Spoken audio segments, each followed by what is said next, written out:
All right, welcome back, True Seeker.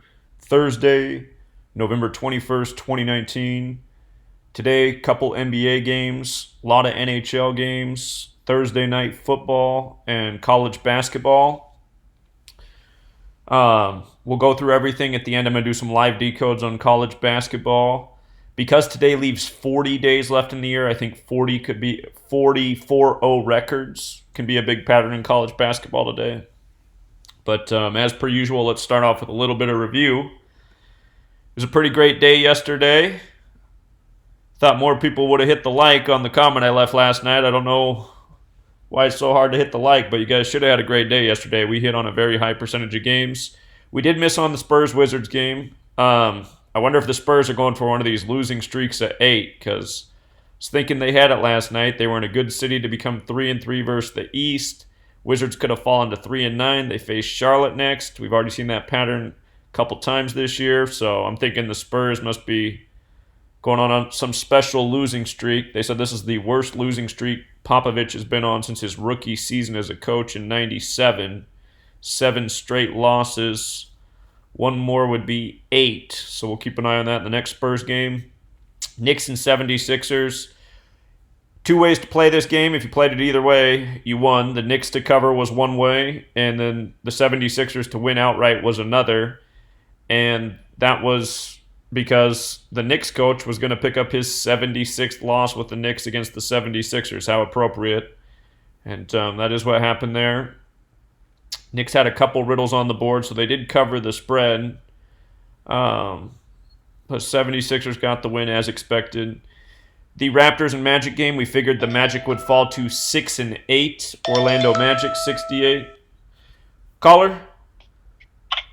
Hey, Zach, how's it going, man? It's going all right. How are you? Love your work. Yeah, Love thanks, your work, man. I just want to say something about that Spurs and Wizards game. I think there was a key component we missed. It was Davis Bertans equals 190 and San Antonio Spurs equals 190. So I was wondering if he had fit into that riddle. Say the name again. I don't know the NBA real well, so that must be a player's name. Who is it? Yeah, Davis Bertans. He was a former Spurs, and then he's with the Wizards now. And he had a big game last night too. I think he put up like 21 points. Yeah, that was and Spurs equals 21 too. I'm sure that probably was the riddle. David Bertans. Let me see if I can pull him up here. Yeah, put them numbers down. Maybe he could have helped. That could have helped with the riddle, but sorry I was late, but. Well, that's all good, man. I do appreciate the heads up. That probably was part of it. The game was 8 days after his birthday, but Okay. yeah, I think you're onto something there, though, because there's obviously some narrative we missed, but yeah, I have a feeling you're right about that. All right, man. Appreciate you, man. Keep it up, though. All right, we'll do. Take care, man. See you. That's all I want to say. Yep. Yeah, I was digging the 39 thing because we already seen some teams going to Charlotte 3-9. Some 39 riddles with Charlotte. Plus, I know that 39 typically plays with the Spurs, but it looks like it's a down year for them. So, okay, Knicks and 76ers. Again, Knicks coach got his 76th loss against the 76ers. Raptors, like I said, I think they beat the Magic. I think it's setting it up for that first home loss against Philadelphia. They're now 6-0 at home. They lose to Philly. They're 6-1. Philadelphia 61, so I think that's right. Hawks had a chance last night. Hawks with the points was the call. Hawks did cover. They lost by 8. They had a narrative to win there. It would have made sense with both teams' home and away records. But like I talked about, when you're talking about one of the league's best teams up against a team that's mediocre, not so great, a lot of times that's where you're going to see the riddles that you can count on in other games not come through. So, not so shocked that the Bucks won. Like we said, if they did win, it would set them up nicely against Portland. We'll talk about that in a moment. But Hawks did cover, so that was all good. Cavs and Heat was tough because we saw that Jimmy Butler could get his 20th win over the Cavs on the 20th of the month, and a lot of times when a riddle's like that with a superstar, that is the way it goes. There were some things there for the Cavs that made it look like they could potentially upset. Cavs did not cover if you took them with the points, but again, weren't so crazy about that game once we saw the thing with Jimmy Butler. So... And then it was hard to say because the Heat's next opponent, Charlotte, has the 51 and 60 connection, so they could go in 6-0 or 5-1. The Hornets and Nets game was wrong. I was wrong about this one. I was thinking Hornets would get to 5-3 because Brooklyn Nets 53, and they'd improve to 4-4 away to face the Wizards next. So that game was incorrect. Mavericks, again, they look like they were poised to destroy the Warriors, and they did.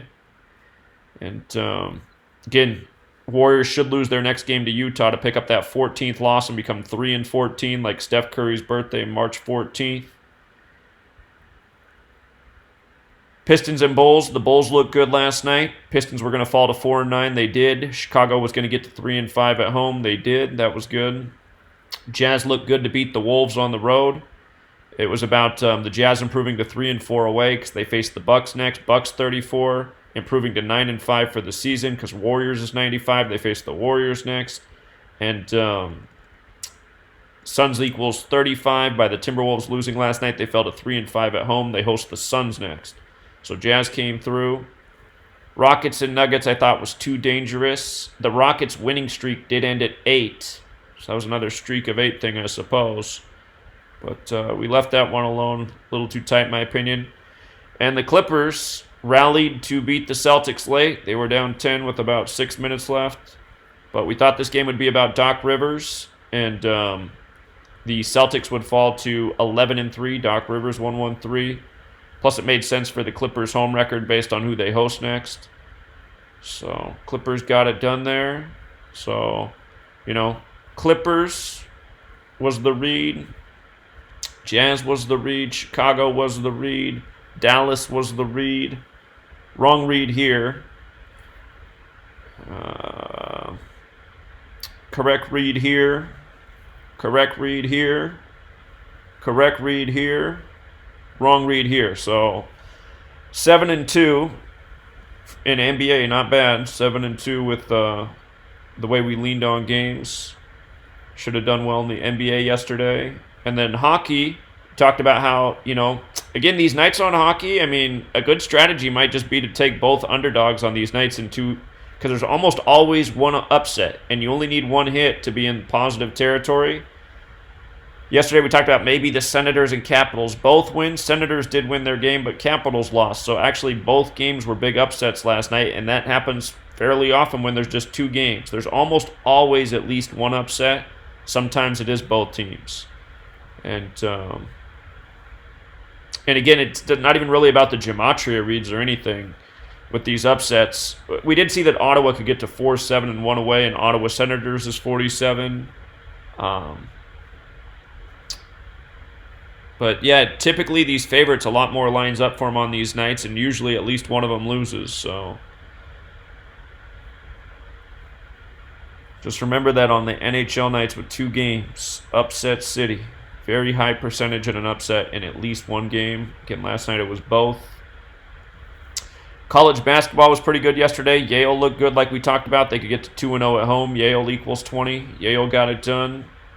Georgia looked better than Georgia Tech. It was about how Georgia Bulldogs and Yellow Jackets are both 73 the 21st prime. The one thing we did see that could go against Georgia was they did have a chance at that 20th loss at home on the 20th of the month, but they got it done there. Georgia Tech fell to 2-1. Austin, PA looked good to lose to Vanderbilt. They did. Vanderbilt rolled. And again, yesterday left 41 days left in the year, 41 the 13th prime. So the Western Illinois, they looked good for the upset, but they did cover. So if you took them with the points, you won on Western Illinois. Surprised that coach didn't get his 303rd win. Normally these riddles, when the coach has a nice alignment with the team, it comes through. And I don't know, there's already been a handful this year where they didn't. But they covered here, so I believe they lost by 5 points. They were a 7-point dog. Sacramento State, UC Davis, couldn't really see the outcome of that game. And I think Sacramento State won. Let me see. Yeah, Sacramento State won. So what I can say about that is they improved to 3-0. And remember, Aggies equals 30 in the Moore Pierce cipher. Aggies equals 33 in the reverse. There was a chance that UC Davis could get to 3-3, but the Moore Pierce cipher took it. And that's why I'll often say when push comes to shove, if you got to make a call, go with the Moore Pierce cipher, which is the alphabetic order in the rules of numerology, the dark blue cipher on here. So the 30 took it and not the 33. Again, this is the most pure of the 4 ciphers. Oregon State looked good to roll over UC Santa Barbara. They did. I thought UNLV could get this one. We saw the Texas State coach could become 101 and 101. Rebels is 101, but I know Texas State won this game. BYU, Boise State. I was thinking BYU would get it done here to get to 4-1 on the day, leaving 41 days left in the year. 13th prime dropped Boise State to 1-3. Wasn't so.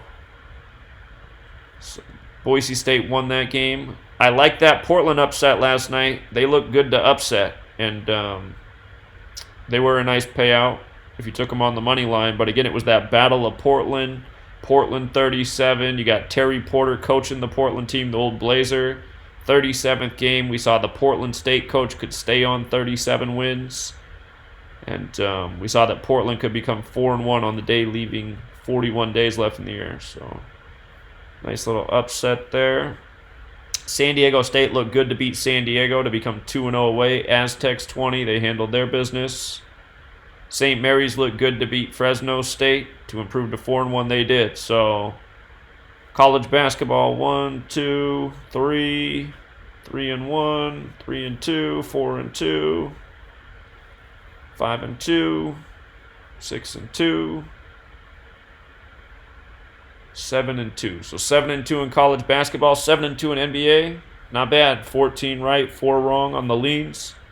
Should have had a great day there. And some of you, I imagine, took advantage of one of those hockey upsets yesterday. So that could have been a nice bonus as well. And with that said, let's jump into today's games. Just 2 in the NBA. It's a TNT doubleheader. I was trying to figure out if there was some sort of connection between these teams, being the only 2 teams playing tonight on TNT. And all I could think of was there's a lot of P's on the board. Pelicans, Phoenix, Portland. But not seeing the greater relationship, if there is one. Something I did catch is 2 teams have 126 connection. Portland Trailblazers is 126. New Orleans is 126. So not sure if there's something there with that. Those very well could be the teams that lose tonight. So this is the 126th game between the Trailblazers and Bucks as well. The Bucks lead 73-52. Next win 74, 74th NBA season. Next loss is 53. Milwaukee's 53. Trailblazers is 53. These teams should play each other again later this season. The Bucks have won the last 5 games at home. That's a good sign right there because 21, 6th triangular number. It's the 21st of the month. So they can win the 6th straight game at home on the 21st. Again, if you add 1 through 6 together, it equals 21. That's what a triangular number is. Just like, for example, 6 is the 3rd triangular number. 1 plus 2 plus 3 is 6. They put up a stat last night on ESPN that James Harden ended his streak of 36 or more points after doing it for 8 games. If you add 1 through 8 together, it equals 36. There was James Harden's streak of 36 or more points in 8 games coming to an end. Okay, so Bucks, they can win the 6th straight at home, and I believe the Bucks can also win their 6th straight game of the season. So they have 2 streaks of 6 going tonight, the Bucks. So that makes me think they're going to do this. It's a great day to get the 6th straight win. If the Bucks win, they pick up their 12th win of the season. Portland and Milwaukee are both 37 in the most pure cipher. 37 is the 12th prime. Bucks equals 11 in the most pure cipher. If the Trailblazers lose, they get their 11th loss. Today has 17-date numerology, the 7th prime. Blazers can get the 7th away loss. There's 2 narratives for the Blazers to upset the Bucks, but Lillard's out. I'm really doubting the upset here. The 2 narratives for the Blazers are Trailblazers equals 181, the 42nd prime. If the Bucks lost, they would be 4-2 versus the West. However, the team they play next in the West is the Jazz. Jazz equals 18. If they win their next 2 games in the West, they're 6-1, like 61 the 18th prime. Could do that over the Jazz. You can make an argument for the Blazers either way with their record versus the East. The other narrative for the Blazers to upset tonight is Bucks equals 56 as well. They could improve to 5-6 away. So there's a couple things there for the Blazers, but again, I like the streaks of 6 better on the 21st. I just think that's too perfect. Again, the 11th loss, most pure cipher, Bucks 11, Portland 37, the 12th prime. If the Bucks did lose, their next home game is against Detroit. Detroit's 37, the 12th prime as well. Could be another team to get the 12th win against. But at the same time, if the Bucks win tonight, they're 4-1 at home. Pistons equals 41. They host the Pistons next. 41's the 13th prime, so they could get that 13th win over the Pistons and host them with a 4-1 home record. And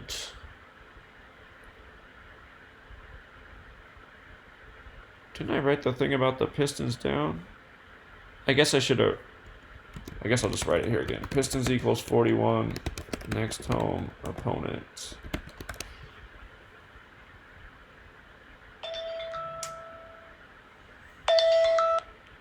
Caller? Hey, Zach, how you doing today? Doing well, man. How are you? Doing good. Some notes on this Blazers game. The Blazers' next win at the Bucks is their 18th game. Blazers, they can improve to 6-10 on the season. That's like 61, the 18th prime. Blazers can get that 18th win at the Bucks. TNT equals 18. Bucks coach, he got 71 wins. He got the 71 date numerology. Giannis can become 5-1 at home versus the Blazers. 51 date numerology. Melo can stay on 17 losses versus the Bucks on a 17 date numerology. Okay, well, you could just as easily use that TNT 18 against them, too. The Blazers would be a nice payout if they upset. Again, if you're... I get what you're saying. Yeah, if you're feeling it, man, I mean, go for it. But, again, the thing that really jumps out to me, the streak of 6 on the 21st is what really stands out to me, so... Right. But, yeah, I mean... On the call, I got some notes for that college football game today. When can I share that? College football game? Yeah, I got some notes on that game. Which game? It's the Georgia Tech and the NC State game. Well, just go ahead right now. Now's fine. Okay. Pull up the notes real quick. Okay, let's see. Here's what I got. Georgia Tech leads the series 19-10. It's the 11th month. They can pick up that 11th loss. NC State is 4-10 at Georgia Tech. 51 date numerology. They can become 5-10. North Carolina State coach is 70-44 all time. 71-44 date numerology. He is 47-40 with NC State. We got 40 days left in the year. Georgia Tech coach can stay on 17 wins on a 17 date numerology. Okay. So I'm like NC State. I'm like night. Okay. Yeah, the only thing I see that could really go against them on the surface is just picking up that 7th loss on the 17 date. But Georgia Tech can do it as well. Right. They can get the 7th loss in the conference. All right, man. Appreciate it. All right, pick it up. All right. No problem, buddy. All right, take care. See you. Okay, so anyway, yeah, there are a couple narratives there for a Blazers upset. It's just, one thing that could go against the Bucks in terms of narrative is they played on the road last night. Blazers rested yesterday. It's just, again, that streak of 6 on the 21st, and it's 2 streaks of 6 as well. It's their 6th straight win for the season and their 6th straight home win against the Blazers. So that's hard to go against. The Pelicans are on a 2-game winning streak, and the Suns are on a 2-game losing streak, and the Suns are beat up right now. I honestly think if there's more likely upset, it's probably this game. Notice the Suns are 5-4 at home to host New Orleans. We talked about this. They just lost to the Celtics. New Orleans 54, TNT 54. This is the 60th game. The Suns lead 30-29. they lost, it'd be 30 and 30, kind of like 33. Both teams got a 33 connection. Suns are on the 33rd parallel. Pelicans is 137, the 33rd prime. Guess I can write that.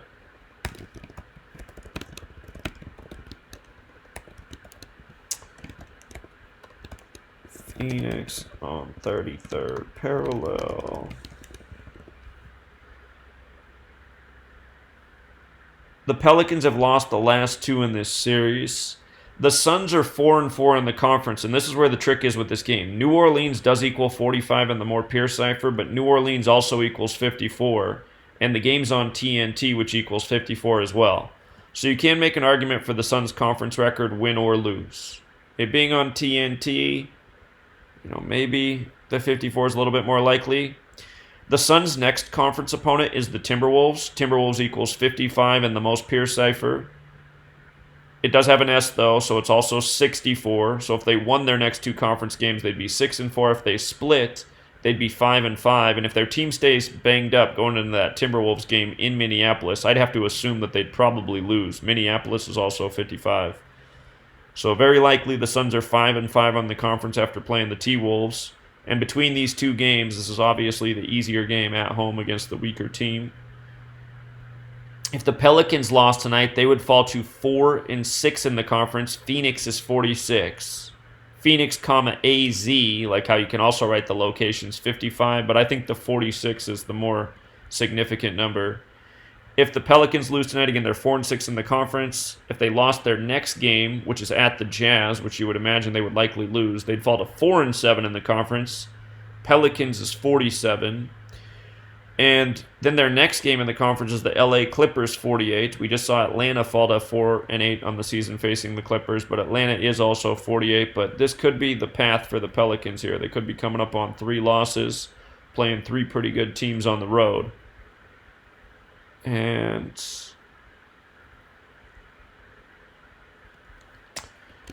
so, writing there.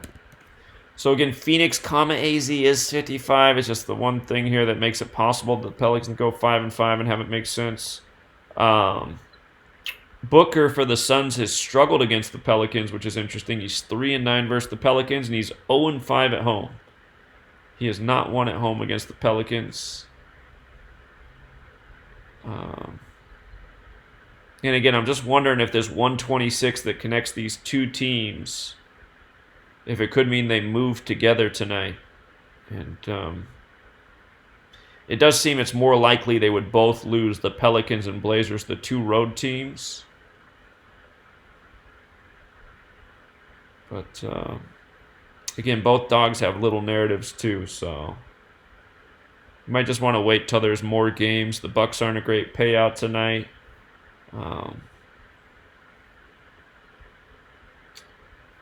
But yeah, those are the thoughts on the NBA. So I do think it's more likely the Bucks take it again because of the streaks of 6, Lillard being out, and Pelicans and Suns. You can make narratives both ways, but I'm thinking Pelicans fall into 4-6 in the conference in Phoenix. It's probably the strongest riddle on the board. I just worry a little bit because the Suns team is really banged up right now. So, and they've been losing since they got these injuries. They don't have their big guy, Aiton, suspended. I think the Suns are going to end up being a good team though this year once they get healthy and once Aiton comes back. So, Suns should be a playoff team this year. The article I read this morning about the Spurs said that they've made the postseason 22 straight seasons with Popovich. Basketball's 22. The word end equals 23. So maybe in this 23rd year they don't make it, the Spurs. But, all right, that's the basketball notes, just 2 games. Hockey today. Hockey, it's not as great. Again, it just has not been as great ever since they took the points off, but we've been still able to stay above water in hockey. So just going through games today, there's 13 games in the NHL. So thinking, okay, 13, that could be a number that plays today. Date numerology. There's a lot of 7s on the board in light of the 17 date numerology, the 7th prime. So 7 could be a big number in hockey today. the Sabres and Bruins. Bruins are huge favorites at home. If the Sabres lost this game, they would get their 7th away loss of the season. They could fall to 4-6 and 1 away. Buffalo Sabres is 46. The Bruins, they're on 7 wins at home. Sabres equals 19, the 8th prime, so they could get their 8th win at home over the Sabres. Buffalo Sabres equals 80. If the Bruins won, they'd be 8-0-4. TD Garden's also 37, the 12th prime. The Sabres could get their 12th total loss of the season. So it would also make sense if Buffalo stayed on 23 points against the Bruins. Bruins 83, the 23rd prime. The Ducks and Panthers game. Florida, their next points are 29 if they get a win. Anaheim Ducks is 109, the 29th prime. If the Ducks lost, they could get their 7th away loss. And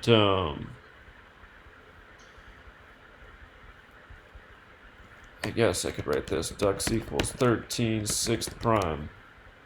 Panthers can get the 6th win at home. If they lost in overtime, they'd have 13 points at home. But I'm thinking that points riddle appears the better one. So Florida's got the points riddle. Ducks can get the 7th loss. I imagine that's the way that's going. The Penguins and Islanders game. Tough call here. The Islanders could pick up their 21st points at home on the 21st of the month. Penguins could get their 11th points away in the 11th state. If the Islanders did lose, if they got upset here, they would fall to 9-4 at home. New York Islanders is 94. So tough call on that one, I would say. But potential upset. It's hard to go against the Islanders, though, man. They've been really dominating. The Flyers and the Hurricanes game. Flyers could get the 7th loss in regulation. Let's see. Carolina equals 37, the 12th prime. The Flyers could pick up their 12th overall loss of the season in Carolina.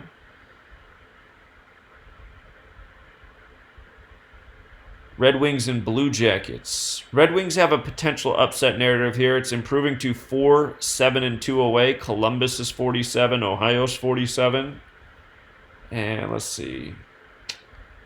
If the Blue Jackets lost, they would be 8-9-4. Detroit Red Wings is 89. And I just see something else that I missed before. 17 date numerology, 7th prime. Columbus can pick up 7th home loss of season. So Red Wings would be a nice little upset here. The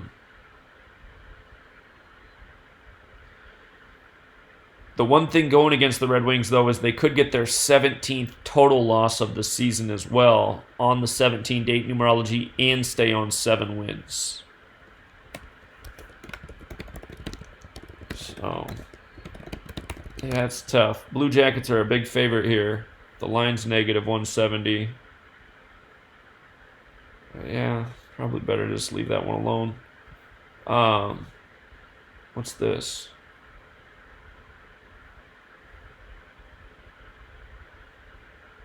Okay. A lot of Browns news today.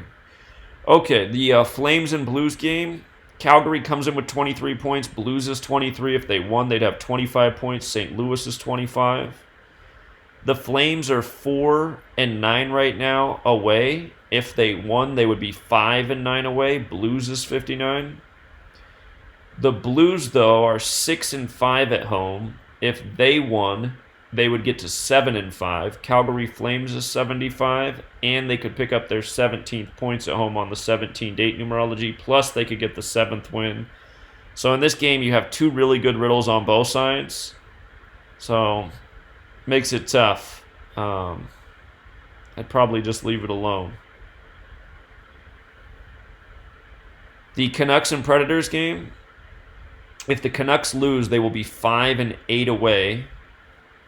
Vancouver Canucks equals 58. They could also potentially get that 7th regulation loss.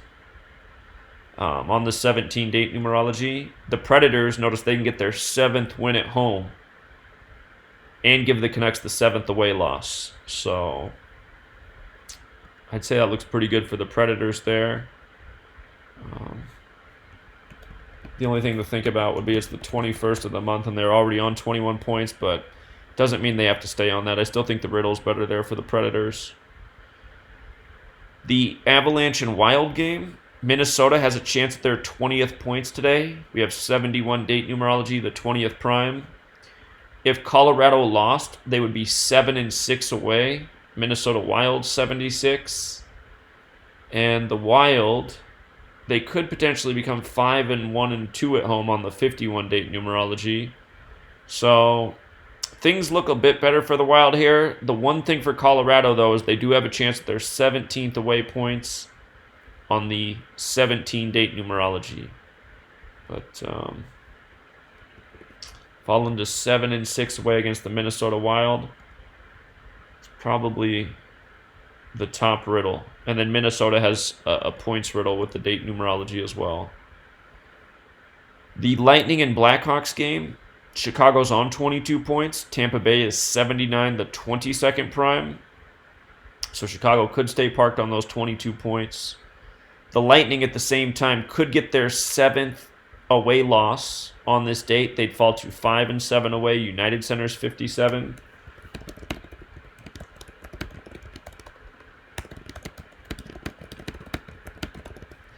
And Chicago 6-4-2 at home. If they lost, they would be 6-5-2. Chicago Blackhawks is 65, but it is also 74. Oh, I didn't write this.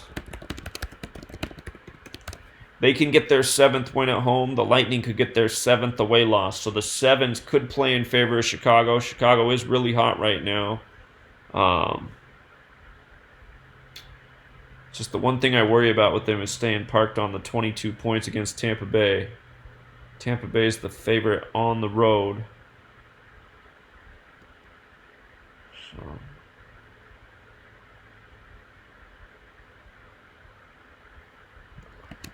71 date numerology. But yeah, the sevens do go in favor of Chicago. So that's the thing. I mean, you can watch with you can see how things go with the earlier games that start before this and see if the sevens are coming through.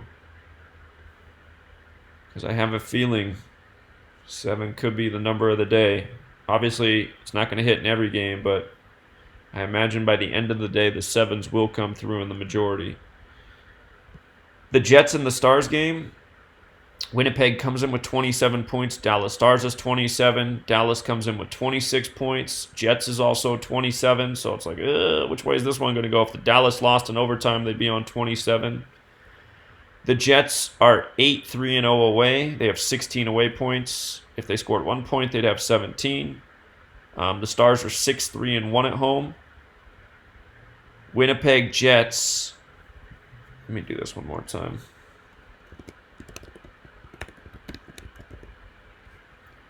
Jets.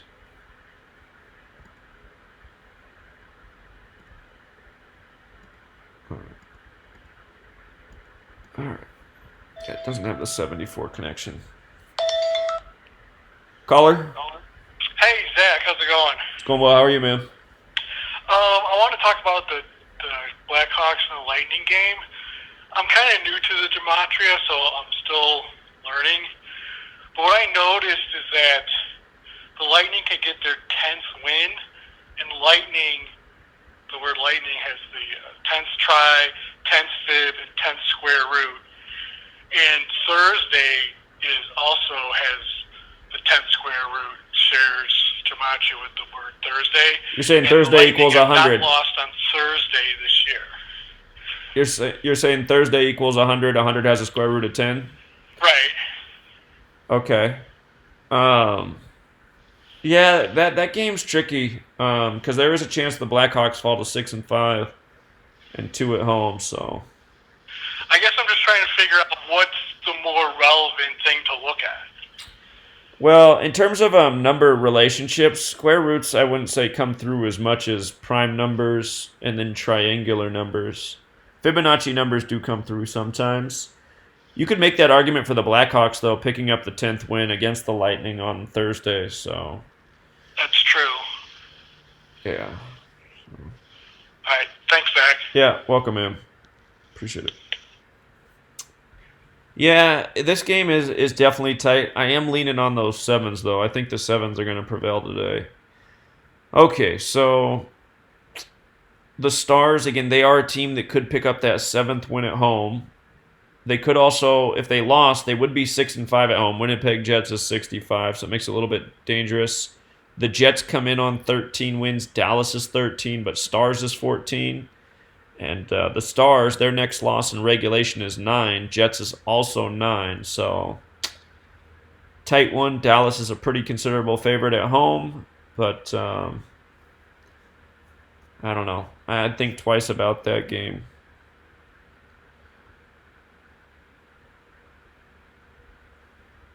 The Maple Leafs and the Coyotes. The Maple Leafs just fired their coach. They got a new coach, Sheldon Keefe. I noticed it was 65 days after Sheldon Keefe's birthday, or his 66th day of his age. The only way I could see 65 playing is if the Coyotes lost, they would be 6-5 at home. That said, though, the Coyotes have a chance at that 7th home win. The Coyotes are playing really well right now, so that's hard to go against. I think that's probably the most likely narrative on the board right here. The Coyotes getting that 7th win at home on the 17-date numerology. If the Coyotes did win, they'd also get their 30th points. Coyotes equals 30. You do see a lot of teams pick up the points that connect to them in home games. So, 7 is for the Coyotes there. You just got to worry about the new coach, in case the new coach is going to come in and give them some new life. The Sharks and Golden Knights game. Vegas can pick up their 27th points in Vegas. Vegas is 27. San Jose can stay on 21 points on the 21st of the month. And let me double check one thing real quick.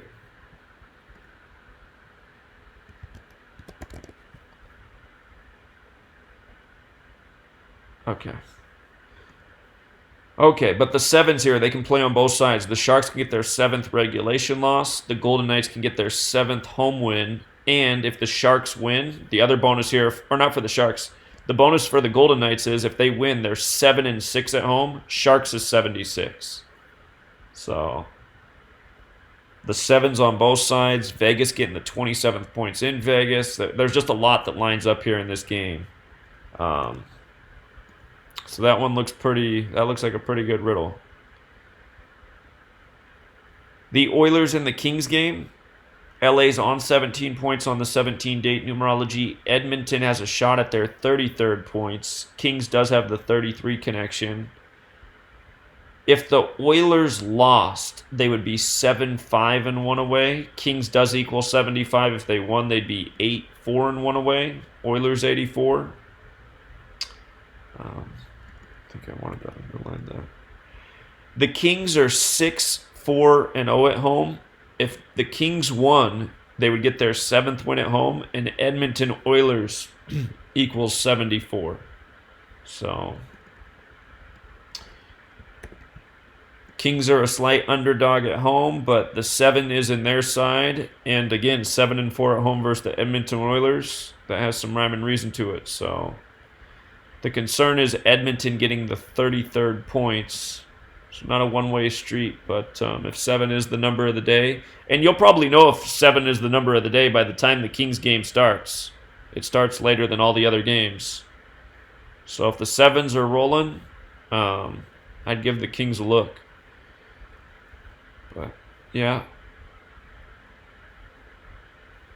Again, some of these games are a little bit more lopsided than others. And, yeah, I think you're going to have your best success by following the 7s today. So that is hockey. And NFL. There's still a few things I got to plug in here for Thursday Night Football.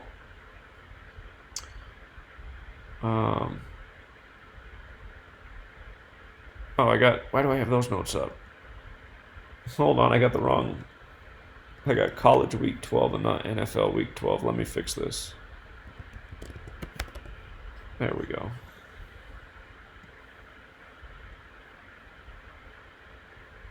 Okay, so week 12. Let's plug in a few more stats real quick, just in real time. And let me see. I want to get the ref information in here and the stadium information, and then I think we have everything else to work with. Well, here, just before I do it, again, the primetime riddles seem to be very connected to the total wins and losses for home teams on the season, as well as each successive week of what happened with the previous home teams in these primetime games. Just like how on Monday Night Football, we thought the most likely narrative was the Chargers losing to fall to 6-6 because 66 is the 11th triangular number. That was the final game of Week 11. And in Week 10, we saw how on Thursday Night Football and Sunday Night Football, home teams became 5-5 in Week 10. 55, the 10th triangular number. So, home teams are 6-5 on Thursday Night Football. The Browns won last week over the Steelers. Remember, the Browns kept home team losses at 71 losses for the season. Browns 71. What's interesting about this week's game is Colts equals 66, but Indianapolis Colts is 75. So if home teams win, they're 7-5. If they lose, they're 6-6. Caller? Hey, good afternoon, Zach. Hey, what's up, Victor? Just hanging out. Looking forward to this this football decode. But the one thing I wanted to get to you, just so you could think about it, since you're about to start. Today is North Carolina's birthday. Oh, wow. And the reason why I think that's important is today I think has to do a lot with Andrew Luck. But North Carolina is the 12th state in the order of statehood. As you know, that's Andrew Luck's number. When you write out Andrew Luck, it equals 112, just like Houston, just like the date, kind of, or right. whatever. So I just want you to know offhand that today was North Carolina's birthday, and it's the 12th state. So I think 12 is really, really important. Well, I agree. Week 12, first game of Week 12, so that makes sense to begin Week 12 with... Oh, wait a minute. Hold on, though. The teams playing tonight aren't from North Carolina, though. Yeah, I know. But I just think the 12 is really more important than the actual state itself. Sure. Yeah, that's really interesting. Okay.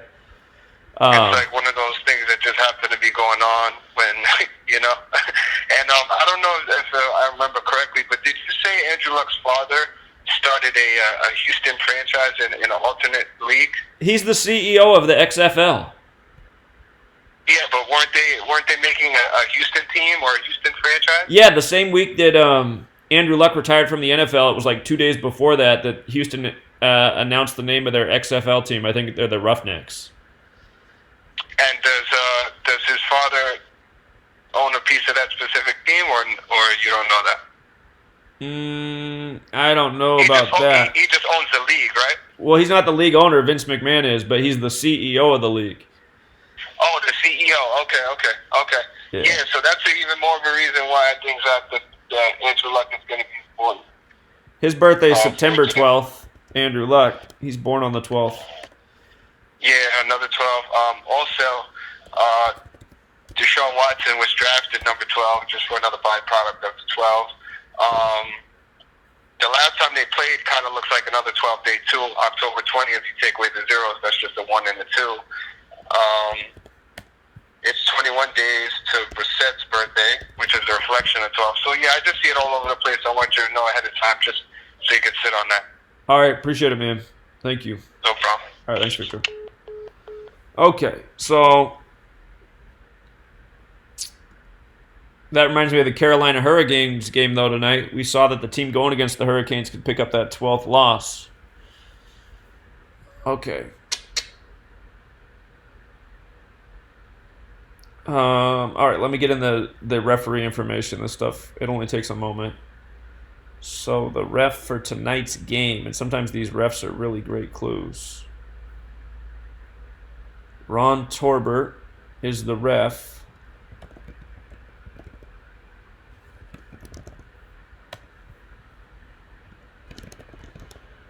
And I believe the name Ron Torbert equals 62 as well, if I'm not mistaken.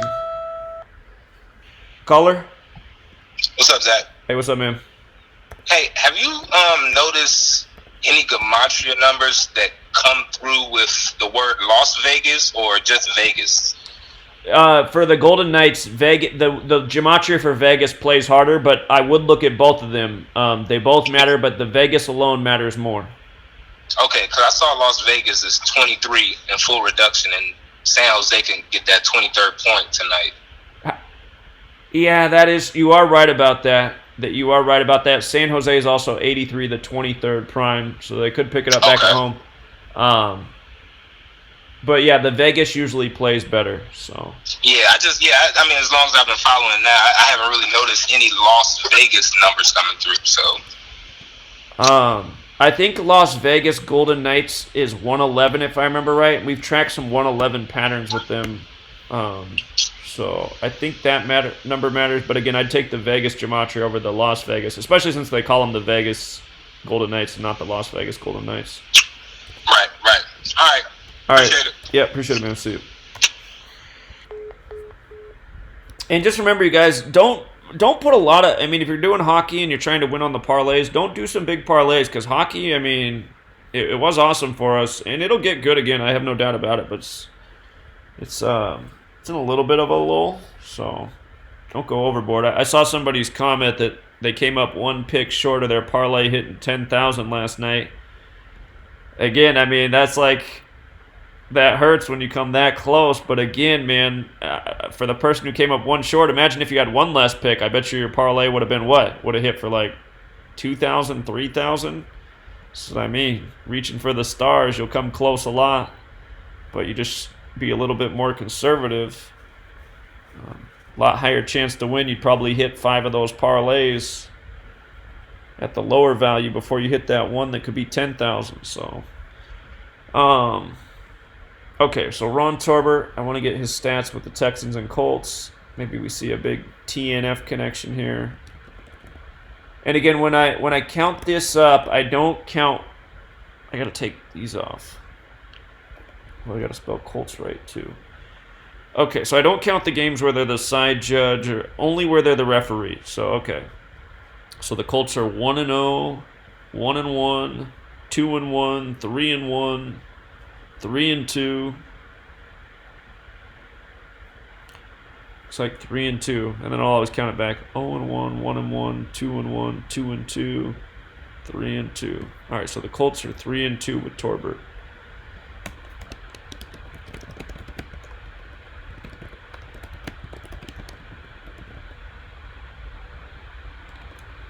And what about the Texans?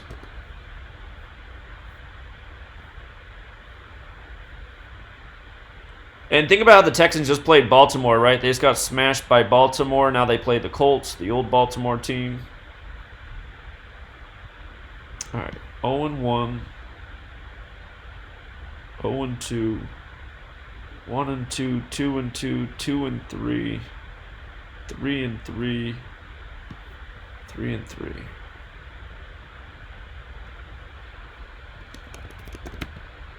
Now, Texans equals 34.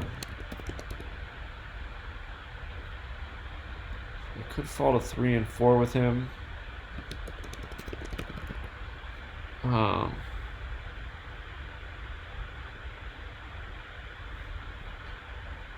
right, let's check out the stadium too real quick, see what's going on there.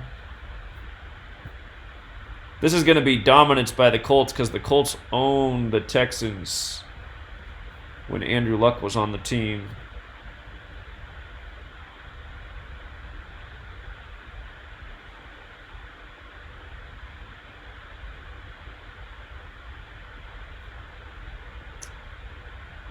Here we go. All right, NRG Stadium. All right. Texans are 75. Ooh, look at that, man. Indianapolis Colts 75.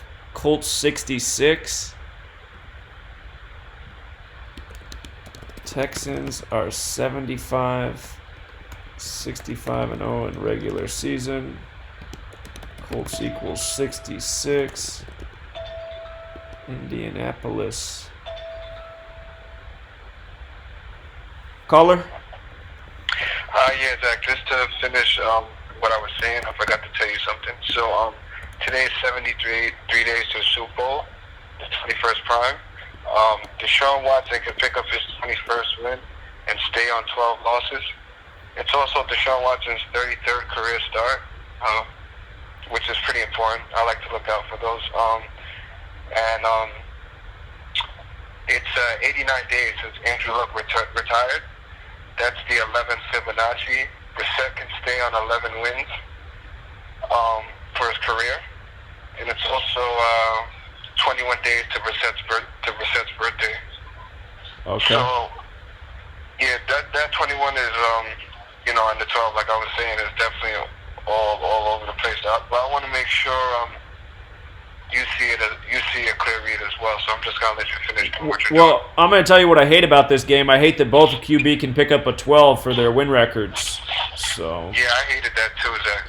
Right off the bat, I hated that shit. Yeah, that's the one thing that's got me thinking. So I think we're going to have to figure out the riddle through the primetime records because, again, that seems to be what's the icebreaker for all these primetime games. And I found it funny. So this is this is Brissett's 27th career start, and as you know, their record is 27-8 during the regular season, so they can stay on that 27. That's just more cosmetic of a thing, but there was something else too as well. Okay, so the last game they played was exactly 32 days ago, or right. 1 month and 1 day, for right. another 11 that he could sit on. Well, that 32 days earlier is something I noticed too, that their last game, because both teams could be 3-2 in their away and home record if the Colts upset, and that's a Houston number, Houston 32. So yeah, this is a big indicator too for the playoffs as well. Mm-hmm. So because they're tied atop of the conference, so right. I want to get this one right. But yeah, I'll let you sit on what you're doing, and if I get anything else interesting, I'll call you back. Yeah, I'm about to go over it. The division record's one of the best things for the Texans because if the Colts lose, they're 3-1 in the division, and the Texans would be 3-1 in the division with the win. And Houston in 31 plays hard, so. Oh, okay. Also, yeah, this is it that I forgot. So their only playoff game they've ever played against each other, obviously the Colts won, but they won 21-7. So that's another reason why I'm paying attention to that 21. Deshaun Watson can pick up the 21 on the 21 day. It's 73 days to the Super Bowl, the 21st prime. The 21 is a reflection of all the 12s all over the place. So I like the 21 a little bit more than because the 12 goes both ways. You know what I mean? Mm-hmm. So yeah. All right, man. Appreciate it. And also that 6 as well. Well, someone's going to stay on the 6. Right. I just found it funny that Andrew Luck was 6'4", and both of them came in 6'4" into this game. Right. Funny thing. Right. Yep. Indeed. All right, Zach. All right. Thanks, Victor. All right. See you, man. Okay. So, let me get up a few more things here.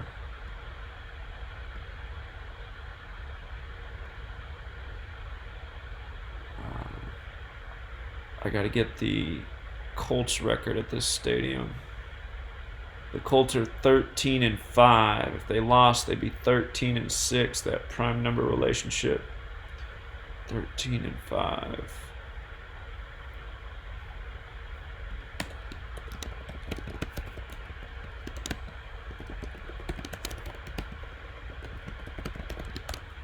Okay.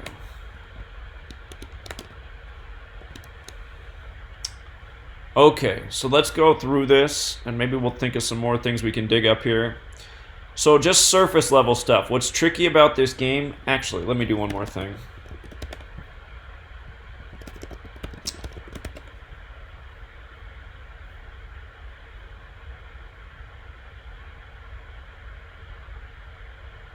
Texans got the Patriots next. That game's in Texas. If they lost their next 2 games, they'd fall to 6-6 at home. Texas is 66. And let me pull up something else real quick. Houston Texans is 66 as well. Man. If this happens, if the Texans lose this game and to the Patriots to fall to 6-6, I just worry about that because that could be a sign that Brady ends up in the Super Bowl. That's the one thing about the Patriots. They're 6-5 in Super Bowls right now. If they went to another one and lost, they'd be 6-6. Excuse me. All right, so the Colts or the Texans got the Patriots next at home. If they lost their next 2 games, they'd be 3-3 at home. And they got the Broncos after that.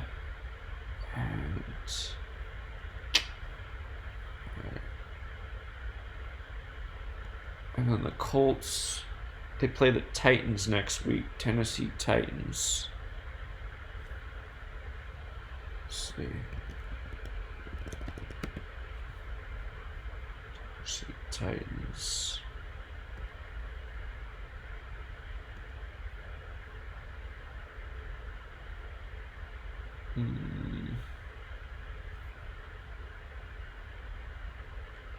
Game's at home.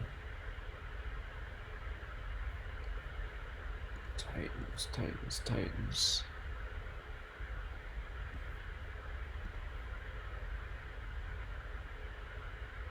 All right, come back to this. Okay, so the surface level stuff. Both teams are 6-4. Well, let me take this call first. Caller? Hey, Zach. Hey. Mike Smith. Hey, man. Since 2001, the Colts go to the Super Bowl every election year. You notice that? The Colts have gone to the Super Bowl every election year since 2001, huh? Yeah, look it up. And you want to know something that was crazy also? What's that? Last World Series, not this one just passed, but when they did the can you hear me? You want to mute your video in the background, make it a lot easier. Oh, okay, I'm in another room now. When they played the World Series, not this year, but last year when he had the congressional election going on, you had the Red Sox play the LA Dodgers. Right.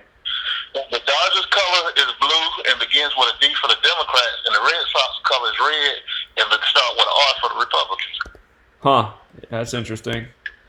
That's crazy. That's interesting. Yeah, those are good observations. I can tell you a whole lot of other stuff, but go ahead though, man. I'm listening to you. But yeah, every election year since 2001, the Patriots goes to the Super Bowl. Oh, Patriots. Okay, Patriots. I thought you said Colts at first. Okay, Patriots. No. I'm sorry, the Patriots. Okay. All right, anyway, I'll talk to you. All right, appreciate it, man. Thanks. All right, so this was the 2016-17 season. Patriots beat the Falcons. This would have been the 2012-2013. Well, at the beginning of that year, so they didn't go 13, but they went 2012. They lost that one. 2008, 2009. So yeah, there was a little pattern there. 2004, 2005. Patriots did it both those years. And did 2001, 2002. Okay.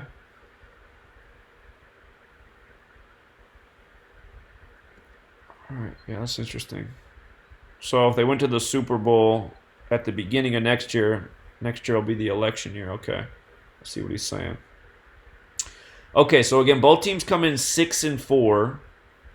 And let me double check something real quick. Houston Texans, NRG Stadium.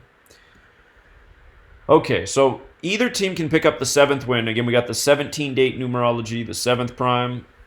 If the Colts did win, they would be 3-2 away. Houston's 32. If the Texans lost, they would be 3-2 at home. Houston is 32. It does have an H in it, though, so it's also 41. TNF is also 41. So you can make an argument for the Texans' record either way. Colts, though, would seemingly make a little bit more sense with the win since Houston's 32. These teams did play each other 32 days ago. The Colts won that game 30-23 in Week 7.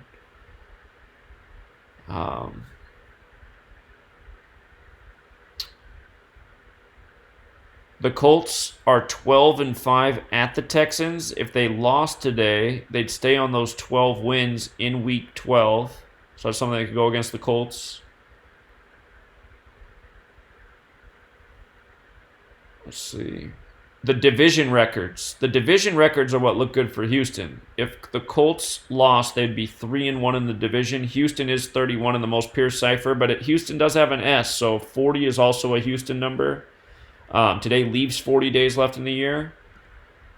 That's just the one thing that makes me think the 40 could play for the Colts, because today leaves 40 days left in the year, but the big number in Houston that comes up again and again is 31.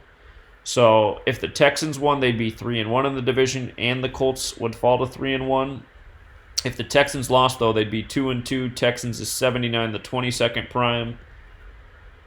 There was a riddle earlier this year, I forget which one it was, where we had to choose between 31 and 22. I remember I thought the 31 would play since that's the better Houston number, but I was wrong in that game. That's why it stands out. I remember it.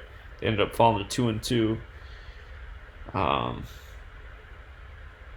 So the biggest trick with this week's game is Jacoby Brissett could get his 12th win as a starting quarterback, or Watson could get his 12th home win. And if Watson did get his 12th home win, he'd also stay on 12 regular season losses. So he has 2 12s that can play for him, Watson. And like Victor said, he could also get his 21st win on the 21st of the month. So that's one other thing there for Watson in his 33rd game, being 21-12. Watson's 1-2 versus Indy. He's 0-1 at home. Could get to 2-2. Could also fall to 1-3. TNF's 13. 13 associated with luck. You got the horseshoe on the Colts helmet. Luck equals 233 in Jewish Gematria, the 13th Fibonacci.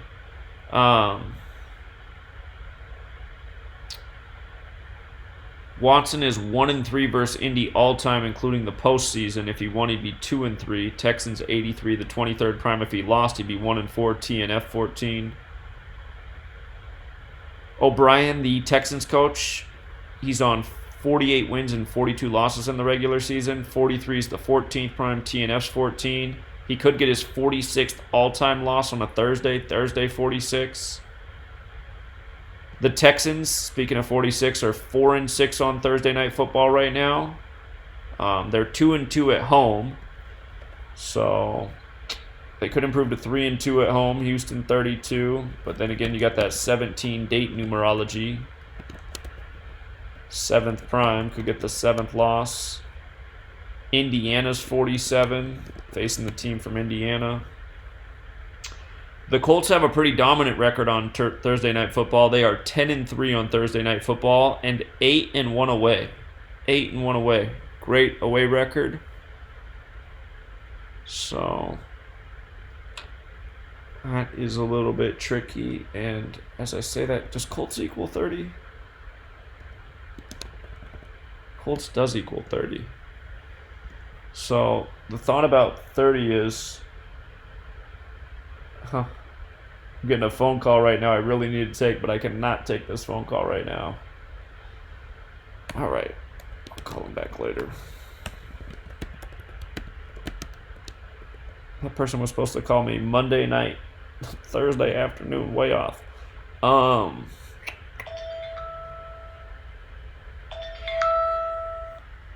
Caller? Oh, hi, is that? Hey. I don't think Colt Brissett playing much. Brissett's not playing? I don't think he played. I think well Brian what his name is? I think he started tonight. Okay, yeah, let me verify that. I appreciate that. If Brissett's out, I'm going to like the Texans here. All right, thank you, man. I appreciate that.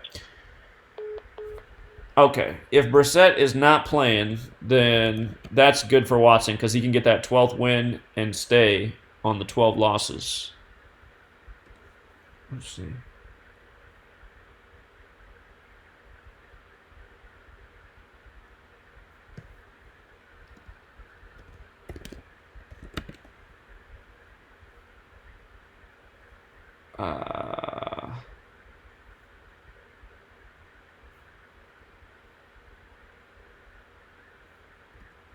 Well, I'm not seeing anything about being injured.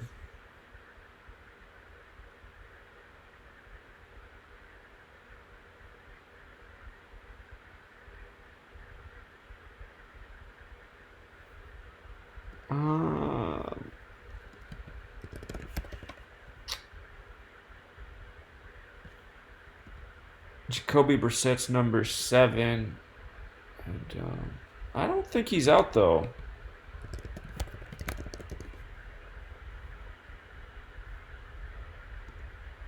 Yeah, I don't think he's out. I wish he was out.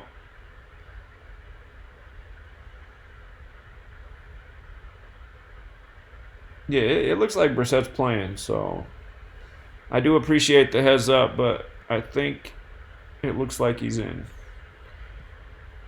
Okay.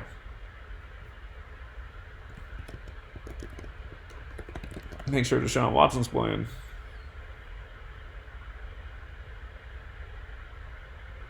Big game. What are they emphasizing there? Big game. 44.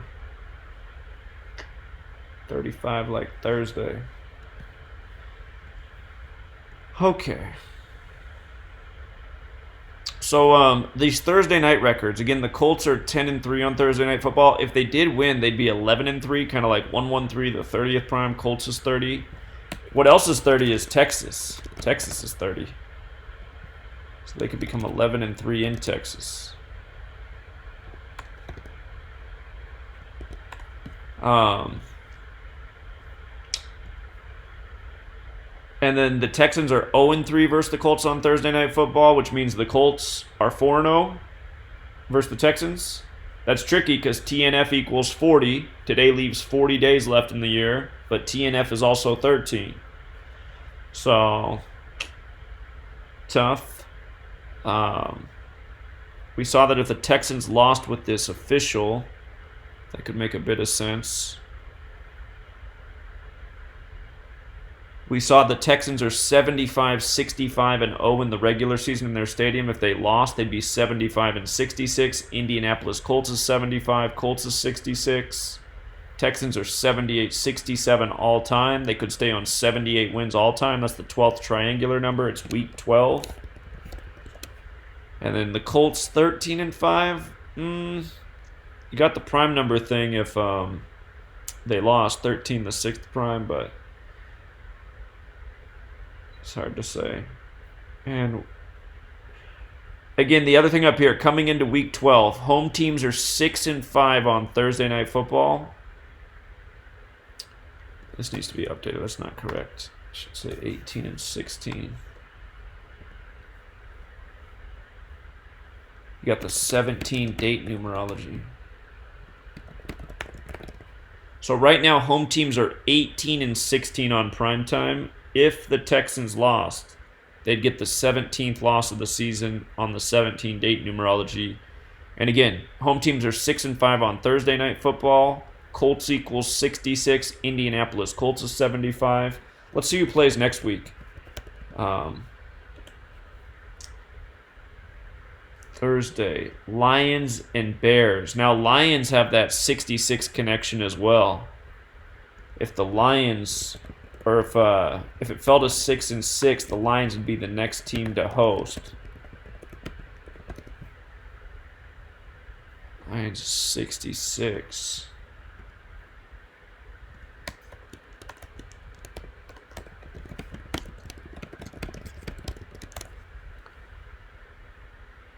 Okay.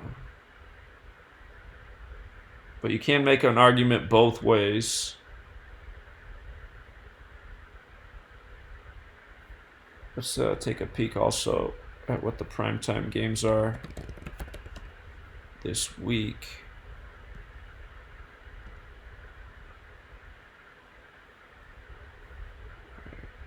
Sunday night footballs, the 49ers versus the Packers. And then the Rams got the Ravens.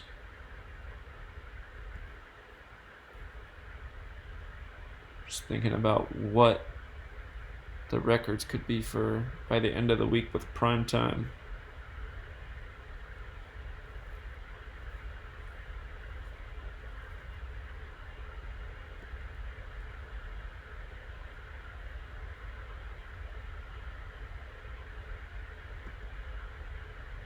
Okay, I'm not seeing it yet.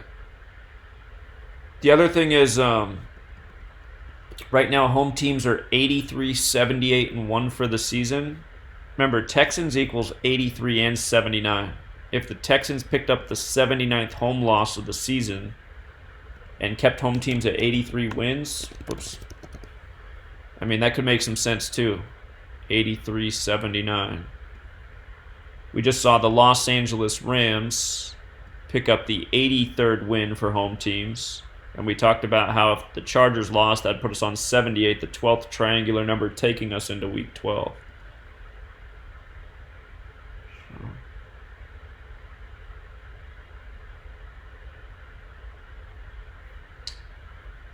And we've noticed how in primetime games, home teams are picking up the wins and losses that sync up. So maybe if we get clever, we can figure out how home teams will fare overall for the week. Okay, but through this home team thing, I mean, that could be incriminating for the Texans, becoming 83 and 79, and I don't believe the Colts.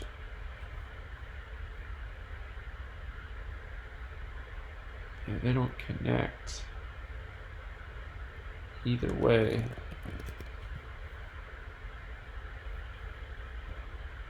Okay.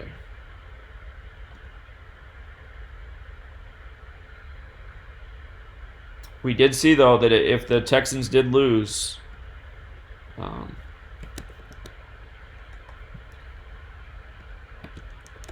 well, I should have up here that Houston Texans equals 66. So if Houston Texans do lose, to me it makes a little bit more sense for the overall home team record, because we see that next week the Lions host, and the Lions got the 66 connection as well. So based on that, I would lean Colts right there. And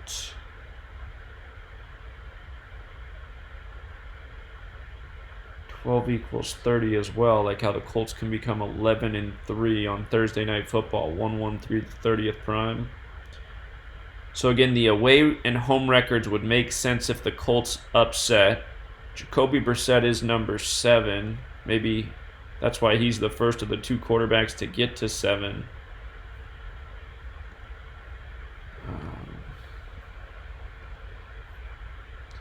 Sean Watson's 4.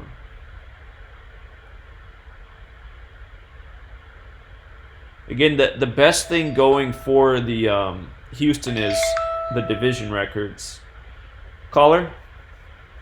Yeah, Zach, just so you know, next week is Thanksgiving, so I think there's 3 games on. Oh, that's true. I was looking at what's specifically the Thursday Night Football game, but you're right. Yeah, so just so you know. That's it. Yeah, all right, appreciate that, man. Thanks. All right. But yeah, Lions will be the first game that day. So they still would have that first Thursday game to go transition into it. Let's see. The Thursday Night Football game's the Atlanta Falcons. All right. Caller? Hey, Zach, what's going on? Next Thursday's Thanksgiving, so you got 3 games, actually. I know I keep hearing you say the Lions host. Right. Well, they host the first game that day. They got the first game. Right. But who else plays? You got Dallas and who else? You got the Cowboys after that, and then the Saints and Falcons after that. Saints and Falcons. All right, cool. Yeah. All right. All right, no problem. Bye. Yeah. So Lions do have the first game though, so I think they're the most logical team to sync it up with. And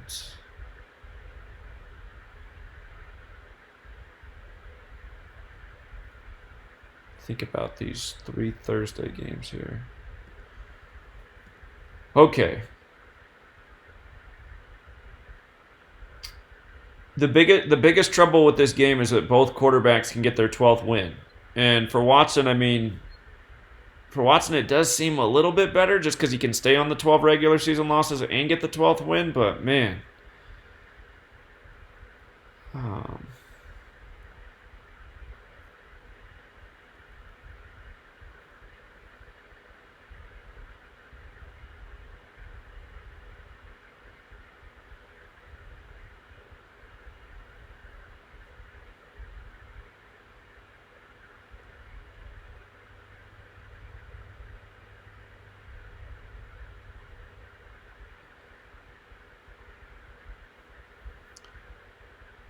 Yeah, I don't think I want to go with this Thursday night football game because I realize I'm just going to keep going back and forth, pulling my hair out.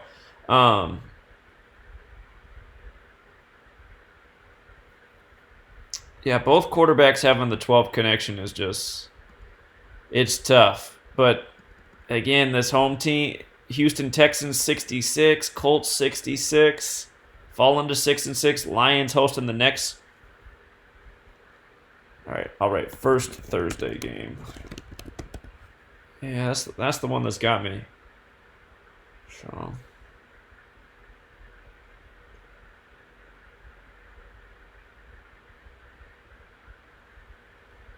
All right.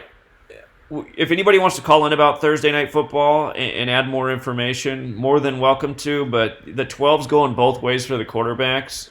That just makes it a really tough call because we know that the number is connected to the week hit hard, but when they're on both sides like that, it's ugh. So, if anything, that icebreaker to me is the fact that home teams can become 6-6. So, one more note here. Where did it go? Right here. Week 12 equals 139 34th prime.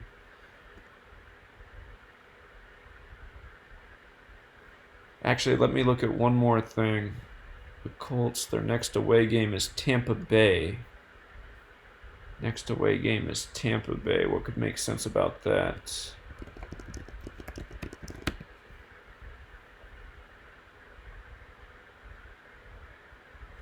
Right now they are 2-2 away.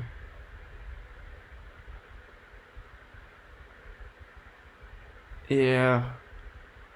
There's not a good clue for that. And then the Texans got the Patriots at home.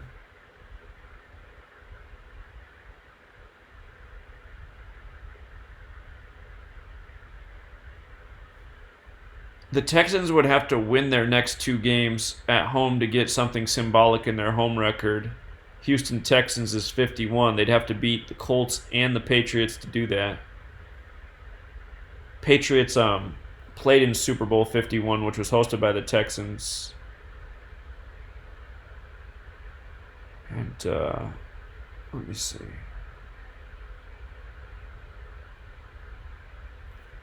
What was I just thinking?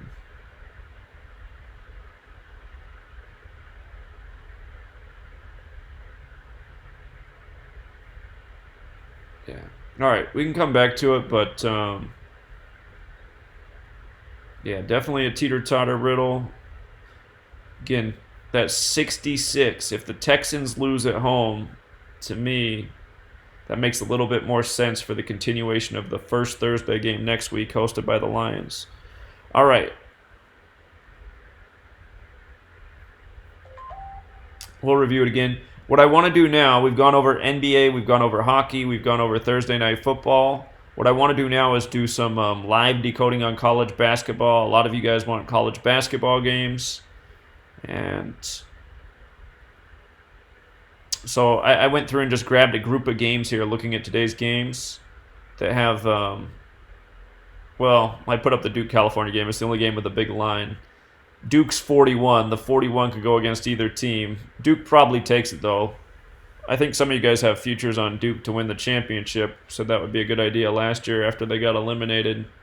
Just because Coach K can get that 6th championship in the same building that Saban and Belichick did it. Okay, so this Xavier and Towson game, Xavier's a 9.5-point favorite on the road. Xavier known for their basketball program.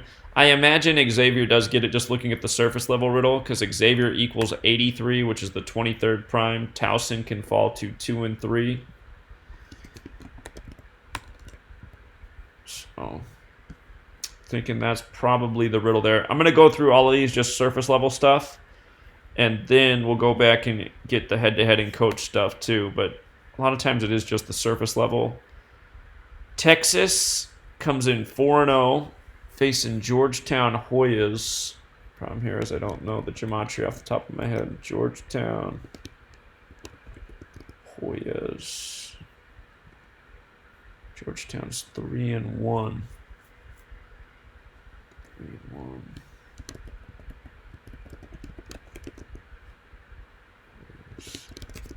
Texas Longhorns. Longhorns is 50 and 40, so Longhorns have a chance to get to 5-0. They are the favorite on the road. All right, we'll come back and look at that one more.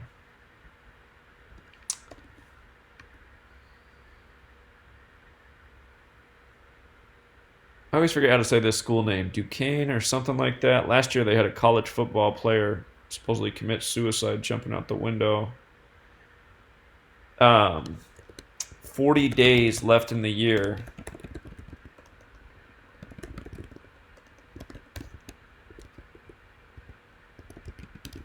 So that's what jumps out about this one. Go through and get more information. Akron can get to 4-0 at home. Let's copy this so I don't have to keep writing it.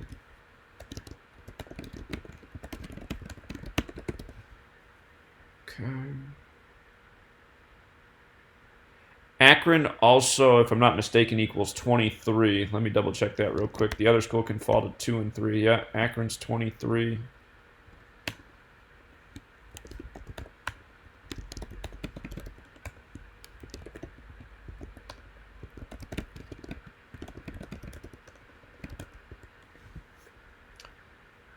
Fall to 2 and 3. Yeah. Okay, Wofford and South Florida. South Florida, are they the Bulls? I believe they're the Bulls. Bulls is 33. I see Wofford could improve to 3 and 3. Yeah, they are the Bulls. So that would be an upset if it happened.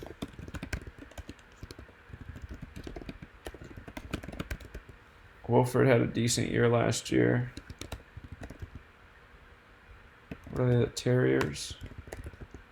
Wofford Terriers.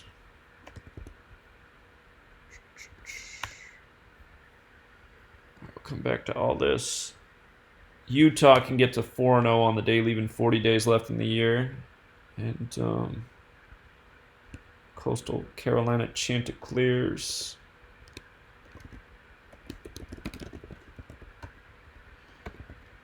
Let's see.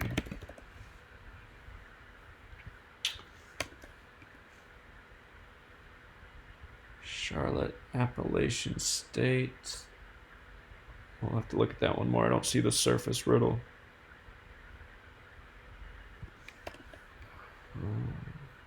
Does Cougars equal 24? No, 42. Cougars can get to 3-0 at home. That's what it is. Cougars equals 30. Can improve to 3-0 at home. This Omaha team just lost to Dayton yesterday. Okay. Central Michigan, Minnesota. Have to look at that more.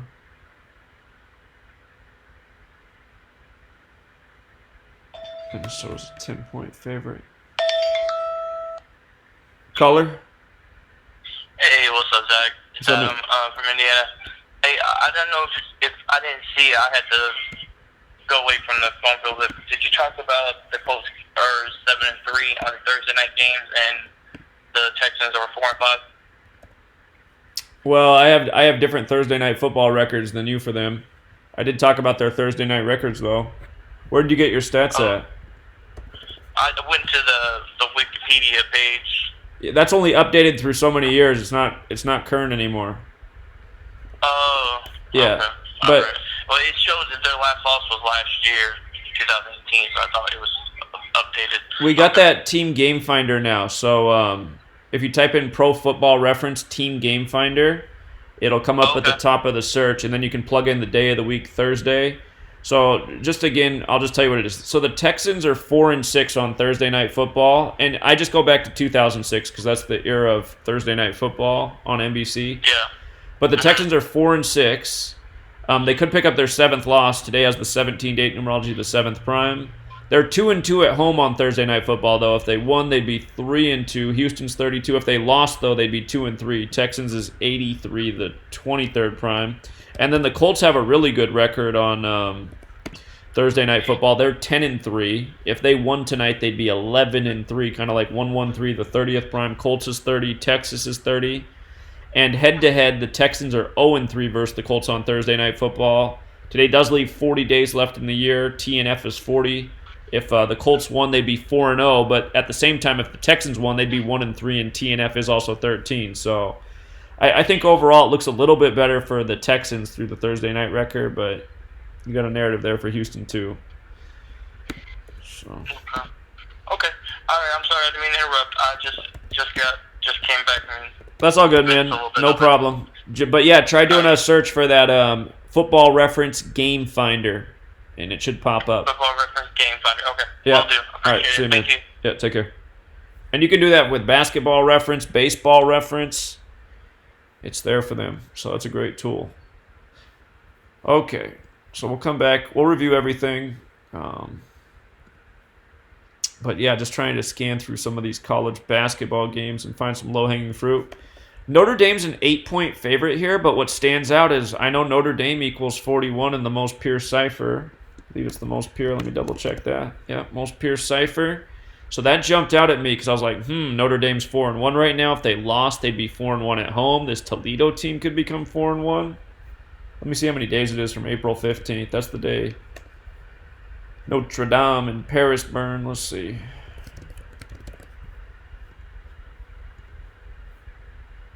$220 days or a span of 221. That's the Bavarian Illuminati number, and the Bavarian Illuminati coding was all over that thing.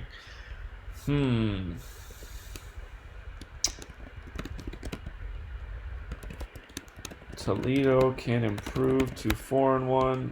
ND can fall to 4-1 at home. So potential upset on the surface there. We'll check out what's going on with the coaches in the head-to-head. Duke's 41. This is the one thing that could go against Duke, but I suspect it's Cal that falls to 4-1 here.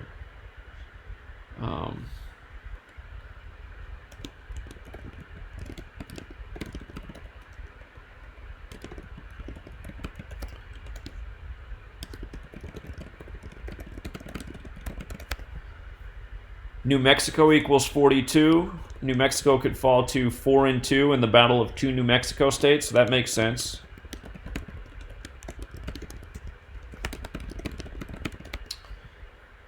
New Mexico State's a slight favorite at home. And let's see.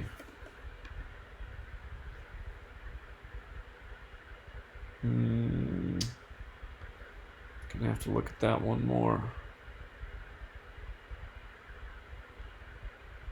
Buffalo, Yukon. Gonna have to look at this one more too. Okay, so let me close some windows. Too many windows open here.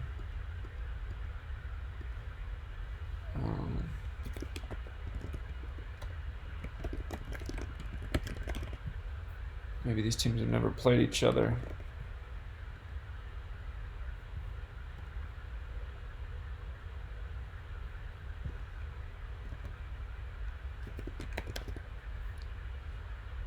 Looks like they've never played each other, so first game with these teams. Let's see. Towson basketball coach.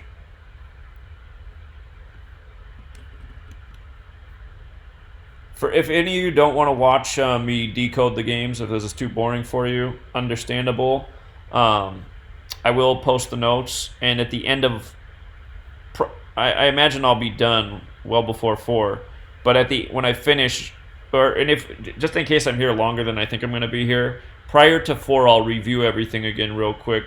NBA, hockey, football. And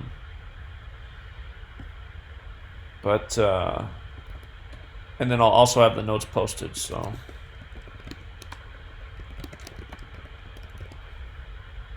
Xavier Musketeers is 71, like the date numerology.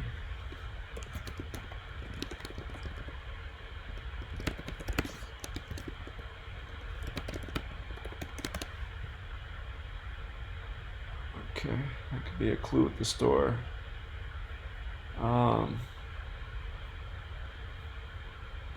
Alright, so there wasn't anything with the Towson coach.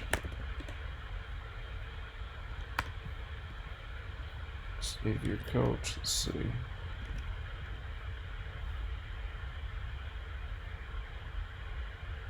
His next loss is 17.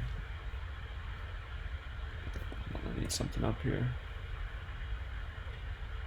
We do have that 17 date numerology. Oh, hold up.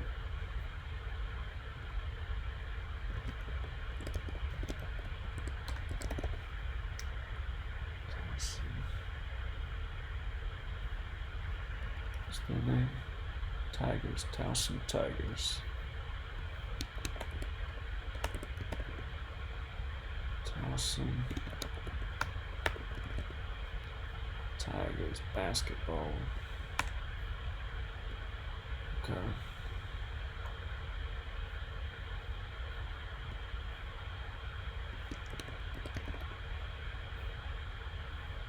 One off the mark.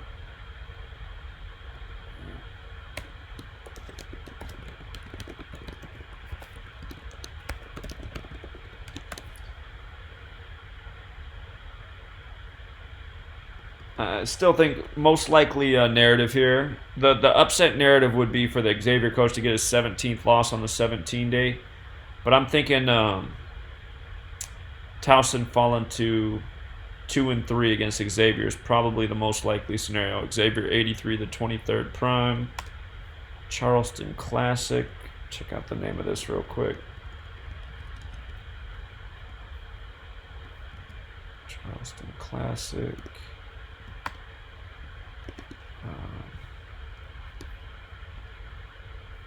TD Arena. TD Arena 126. I just saw that other coach is on 126 wins.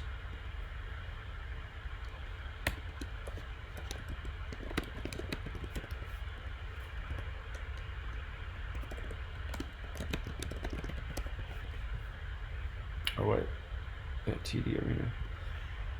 Okay, so yeah, falling to 2-3 against Xavier, probably what will happen.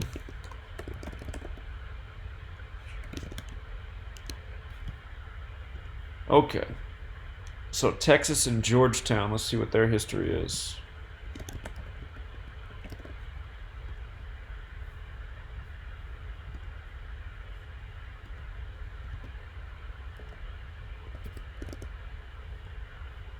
They are 1-1. Last time they played was 2012. Georgetown was ranked for that one.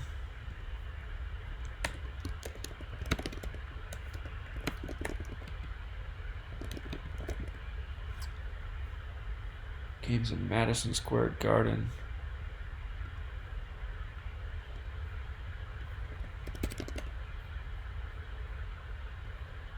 Shaka Smarts.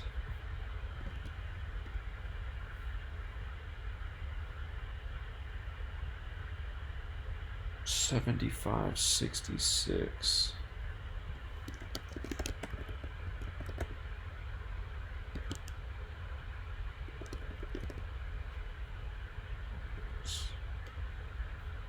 $75.66.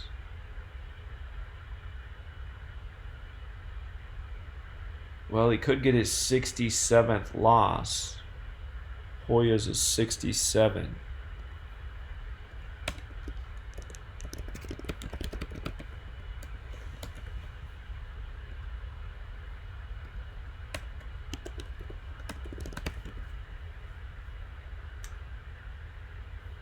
Let's see. Hoya's basketball coach, Patrick Ewing, that's right.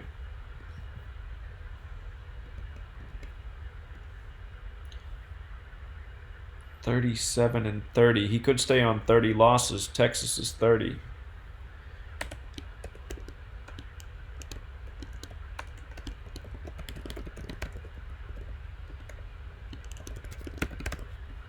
So looking at the coaches, it looks better for Georgetown here. The one riddle for Texas, though, is just to improve to 5-0 because Longhorns is 50.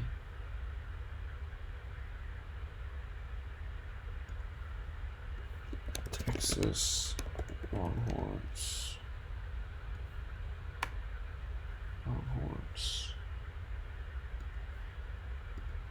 So the coaches give Georgetown some life. Check the name of this. 2K Empire Classic. Or whoops.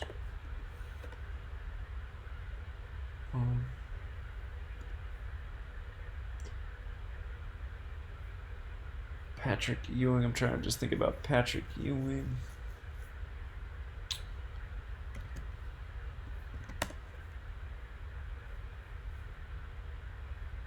August 5th. Let's see.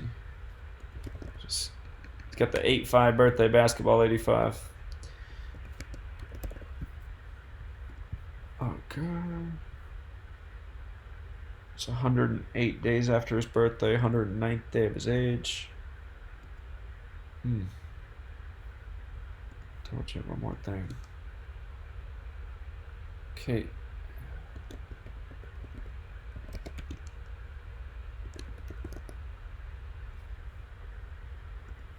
Okay.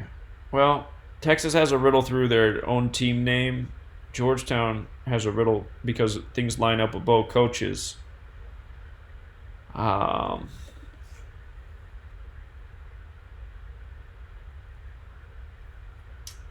see here.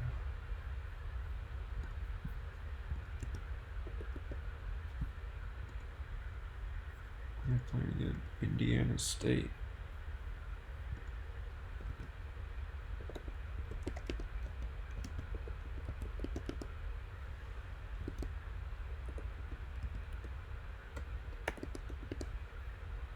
Well, have they never played them before?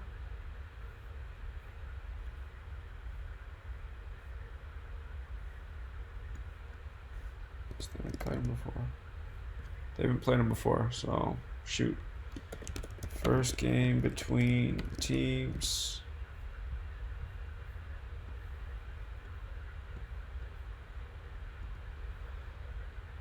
Let me see.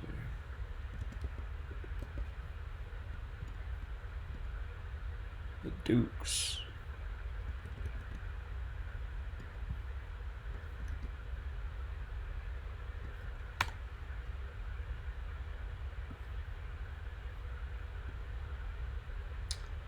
Schools are 0-3, so one school can be 4-0, the other can be 0-4 on the day, leaving 40 days left in the year. I like that.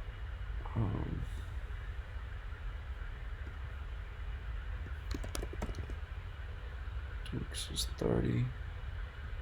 Indiana State is the Sycamores.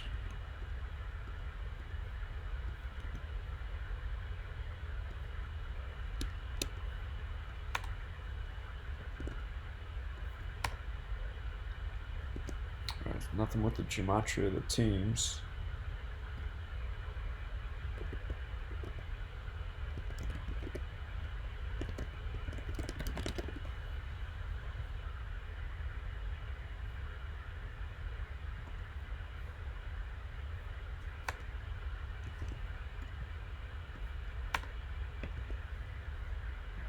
See anything.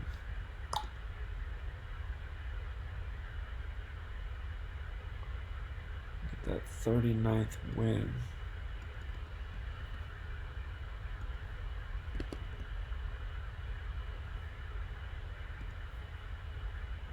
Let's see.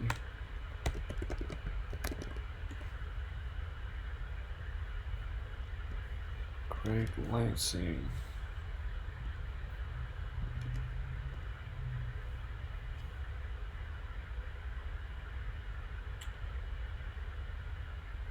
It was 149th win. That's the 35th prime Thursday. At the Junku Jam too. That's interesting actually.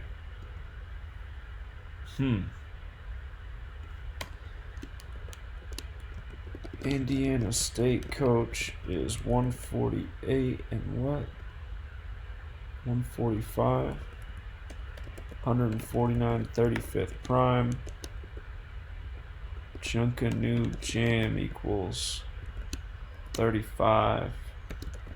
Thursday equals 35. So I was digging the 4-0 on the daily in 40 days left in the year, but seeing that this coach can get that win that would sync up with the name of this tournament, that makes it a little bit dangerous. And here, let me just move this one to the top since it's the earliest start. So, yeah, okay, I'd probably leave that alone.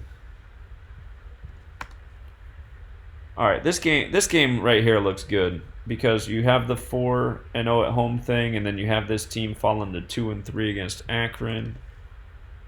Let's check out a few more things though. Youngstown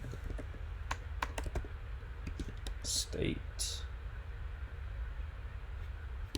What was the overall record? All right.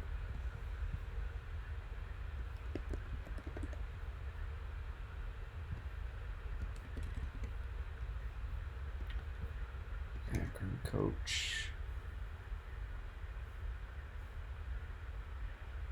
He can get to 35 and 35 on Thursday.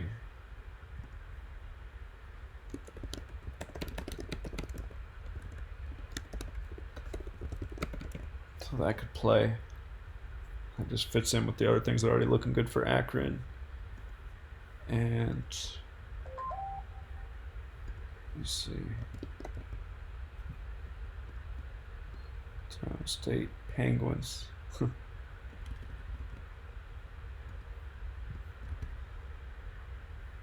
Let's see.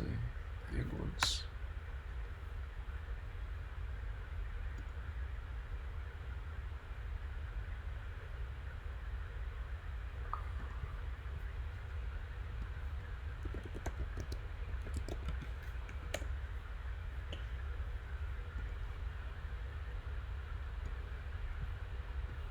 Let's check the other coach's record real quick. 22. Oh. Well, that's just the one thing there. He could get his 23rd win against Akron.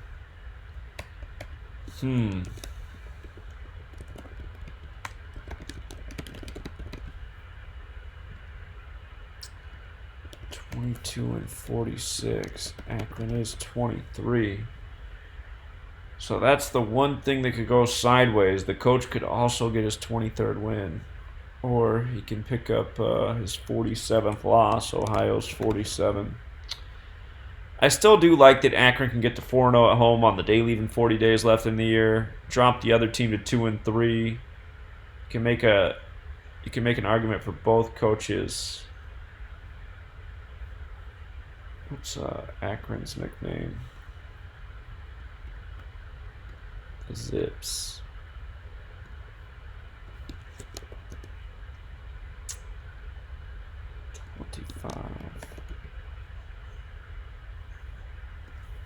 Okay, well, a little bit of a conflict there. That's the one thing to consider. Oh, I think we forgot to check the head-to-head with these schools. One more thing.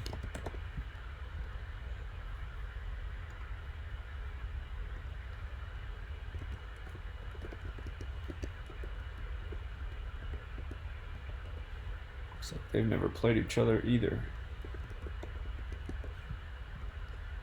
Just double check.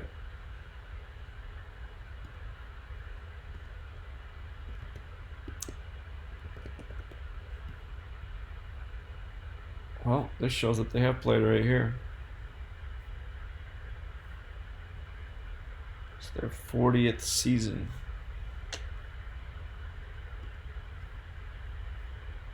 At Akron, let's see. At Akron, they got 4 wins.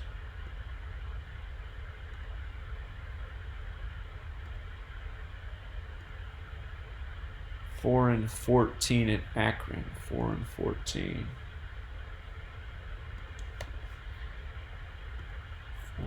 4-14 at Akron.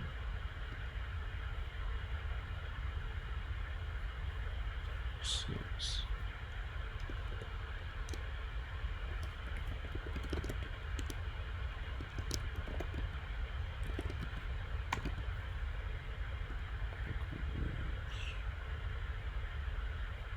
Akron 26-9.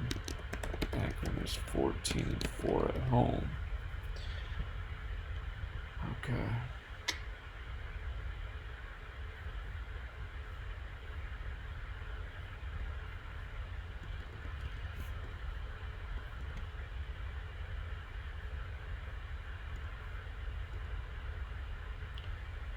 All right, let's keep it moving. Wolford, South Florida.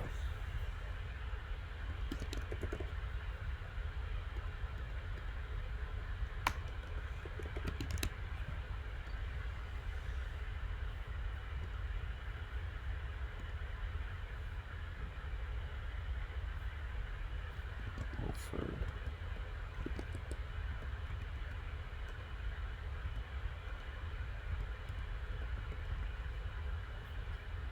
Doesn't look like they've played each other either.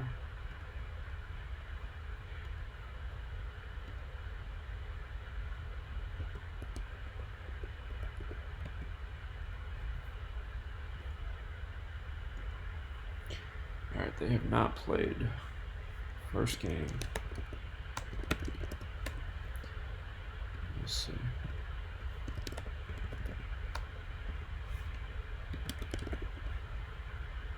This keyboard is so annoying. Mike Young.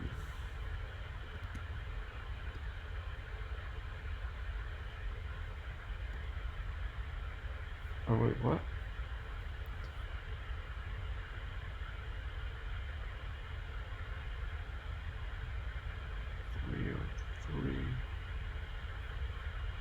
Wolford's playing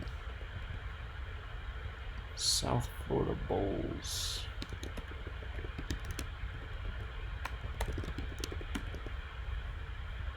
South Florida Bowls. Nothing with that. Florida.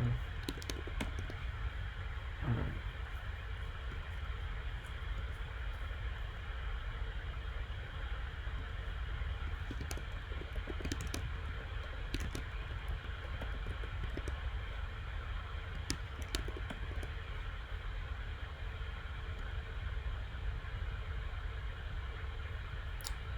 So Wolford, are they the Terriers? Yeah.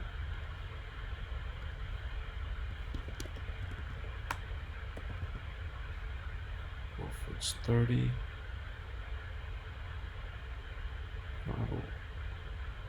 Oh, something else I noticed about Wolford, if they won today, Bulls is 12 and 33. They'd be 1-2 away and 3-3 for the season.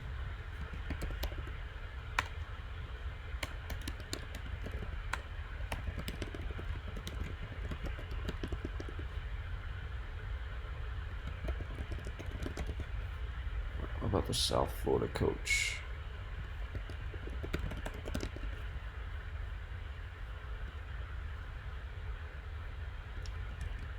Gregory.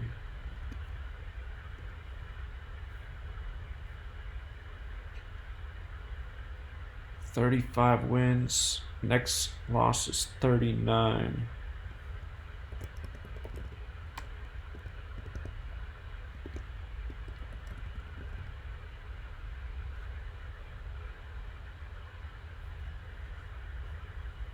Not a great alignment with the coaches here. So nothing really stands out with the coaches. The one thing that does stand out, though, is if Wofford won this game, their record and their away record would sync up perfectly with Bulls. So it's the most standout thing.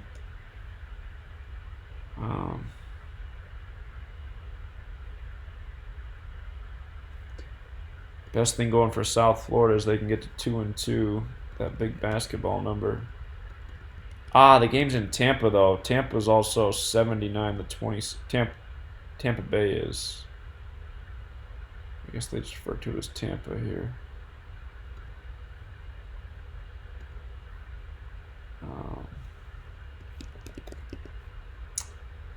Tampa, Florida's 39. That one coach. All right. South Florida coach is 35 and 38.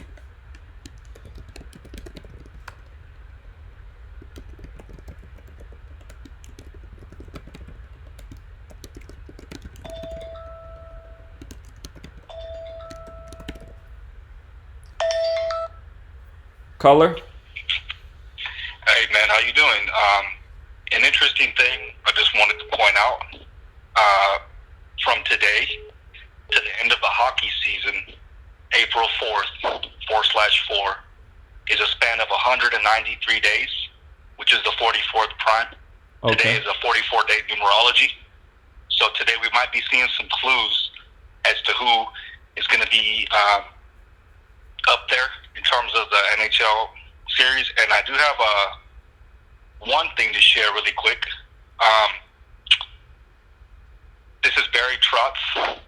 That's the Islanders manager. Right. This is his 102nd game with the team. The next game is his 103rd, and he's facing the Sharks, or they're facing the Sharks, I should say. Islanders right now are 9-2-1. If they win, they're 10-2-1, so they're 10-2 and 10-3. Again, connecting back to this, what I'm talking about with this end of the season date and all that stuff. So. Right, because it's the 102nd season and the season began on 10-2. Or it's the 102nd Stanley Cup. Exactly, and they're obviously facing the last year's champs in their next game, which is Barry Trotz's 103rd game with the Islanders. So there's definitely some, I guess you would say, some allusions or alluding to the Islanders being perhaps a championship team or somewhere up there at least, you know what I'm saying? Sure. Yeah, I hear that. So, yeah, good observation. Little things we can find when we look, but for sure, man, I'll let you keep going with your callers. All right, appreciate it, man. Thanks. Okay. All right, Utah, Coastal Carolina. Again, Utah can get to 4-0 on the day, leaving 40 days left in the year. Coastal Carolina's the Chanticleers. Utah's the Utes. Let's see.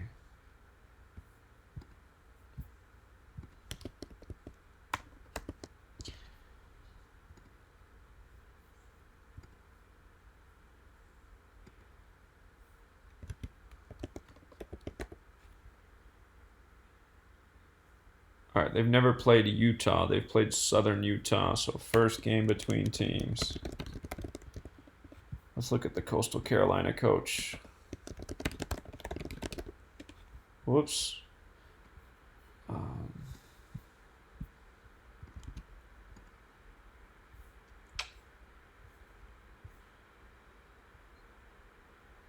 This guy's coached a lot of games, man.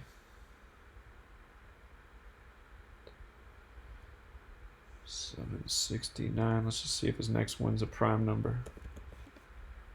136th prime. Utah Utes. Okay.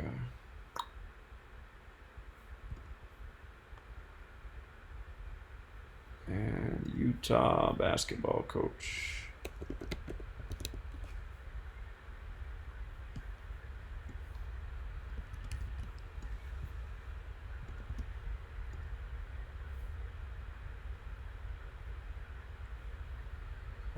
$158, $111.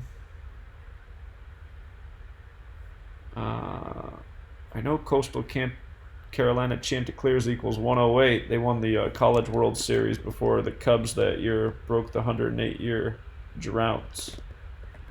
Coastal Carolina, 54.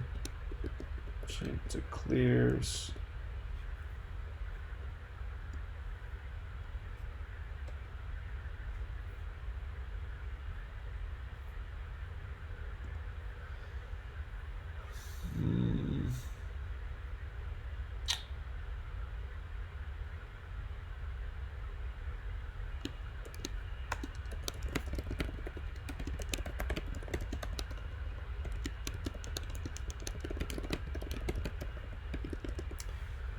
So Utah can become 2-0 away as well.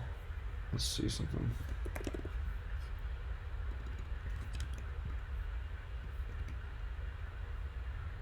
The HTC Center, Conway, South Carolina.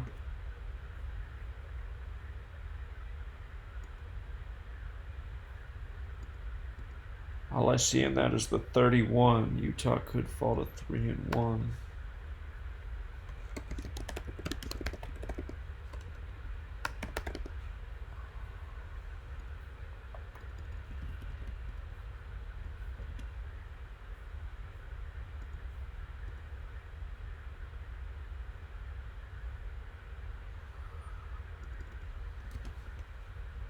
Not a whole lot to go off of, but again, the day leaving 40 days left in the year. Also, if Utah wins their next 2 games, they will get to 5-0, and Utah's 50, just using the alphabetic order.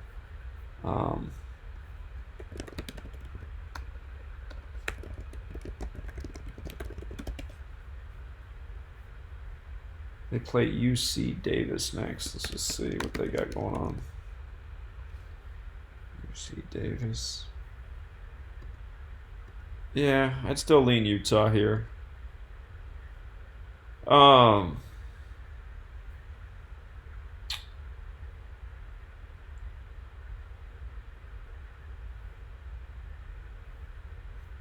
our next game that we're looking at?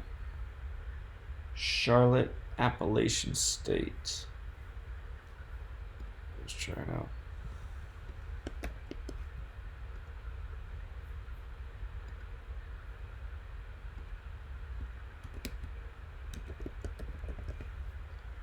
.33rd game. So there's some teams with some history. 33rd game. Charlotte leads 21-11. Now, it is the 21st of the month.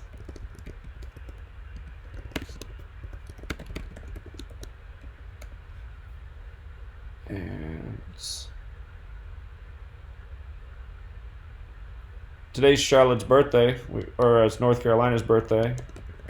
Victor pointed that out earlier today. This game's in North Carolina.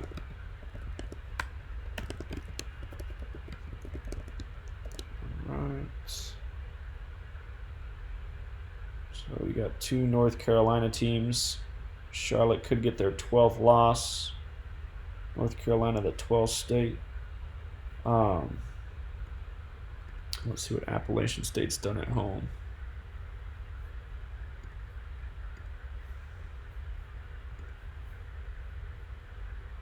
2, 3, 4, 5, 6, 7. 7 wins. 1, 2, 3, 4, 5, 6, 7. 7 and 7 at home.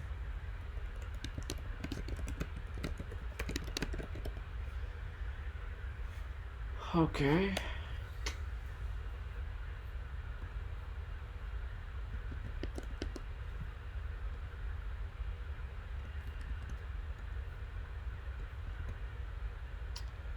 Appalachian State, they're the Mountaineers. Mountaineers is 71. Let's get that 71 date numerology.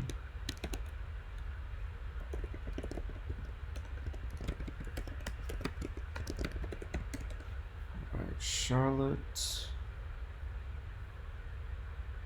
Let's get the basketball. What's Charlotte's nickname? Oh yeah, they're the 49ers, duh.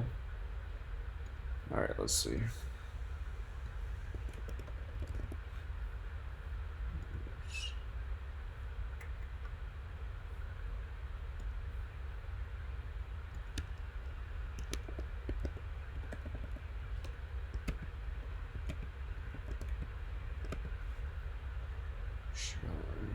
Okay.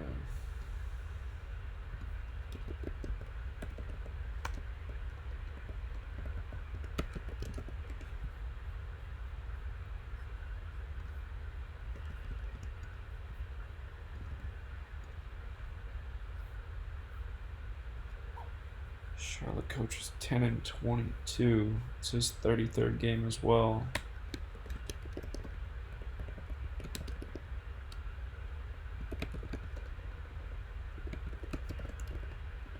And let's see.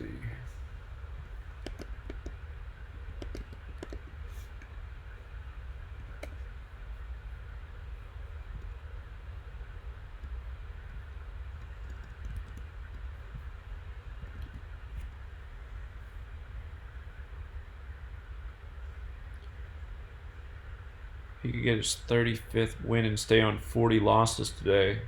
Thursday, 35, 40 days left in the year.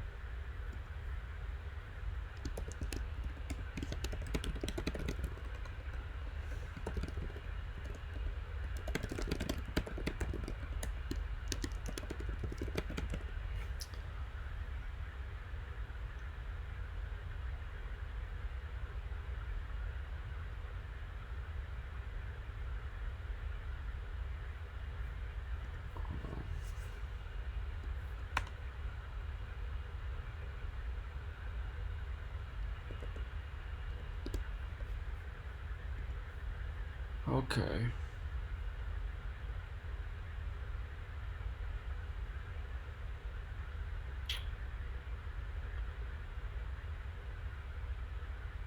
The best signs here is just Charlotte staying on the 21 wins in this matchup on the 21st, getting that 12th loss. And then the fact that the Appalachian State coach can stay at 40 losses on the day leaving 40 days left in the year. None of that's, super convincing, but I am looking for those 40s today. So Appalachian State's got the 40 in their favor. All right, let's see. Omaha, Washington State. I like that the Cougars can get to 3-0 at home. That stands out right away. Omaha Mavericks.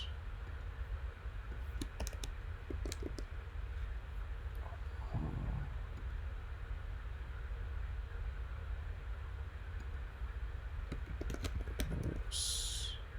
239, 52nd prime. Mavericks. Washington State Cougars. All right.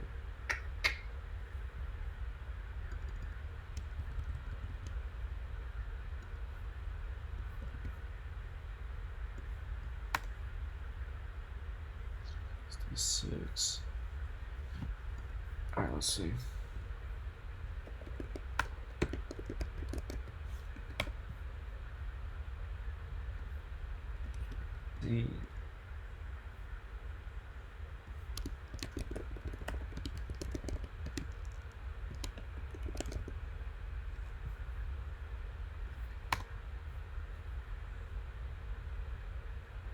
Let's see.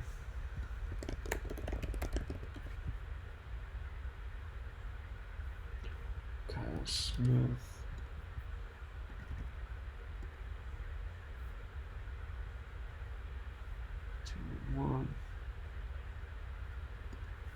All right. Yeah, not a lot to go off of on this one, but again, Cougars 30, get to 3-0 at home.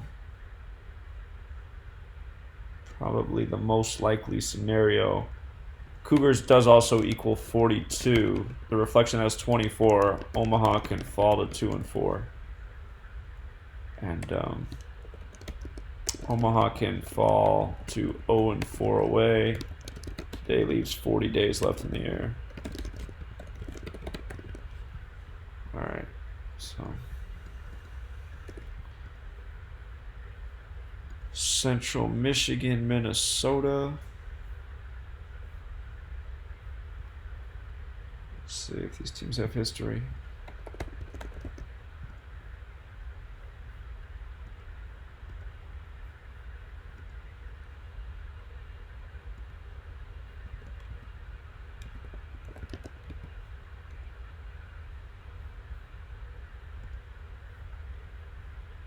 They're 3-0 versus Central Michigan. They could become 4-0 today. Fourth game.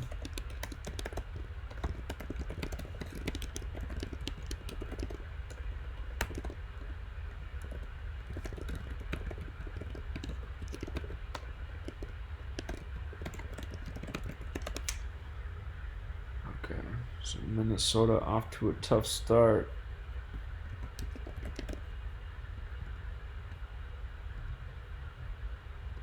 Chippewas.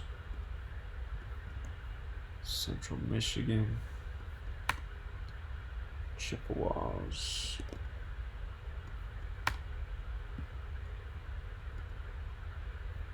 Minnesota Golden Gophers. 73, 21st prime.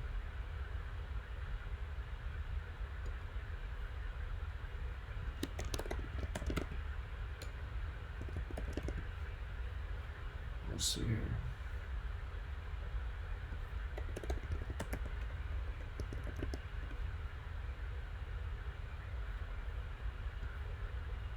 Tino's son.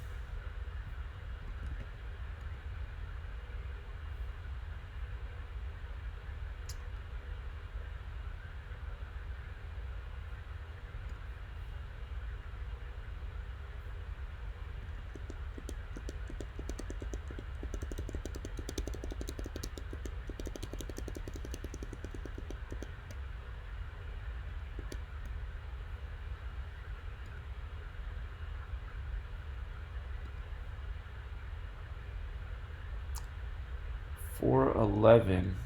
He can get his 114th win, the Reflection.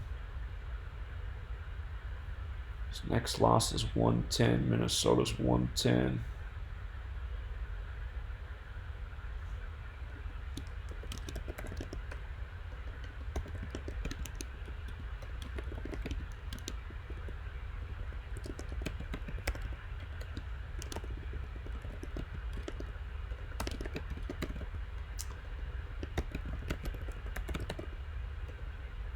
Minneapolis, Minnesota equals 114 as well. So it's a fitting place to get the 114th win. But yeah, I think becoming 4-0 against them on the day leaving 40 days left in the year. Again, you got to think about why these games are scheduled for the day they are. I think that's the most likely ritual here.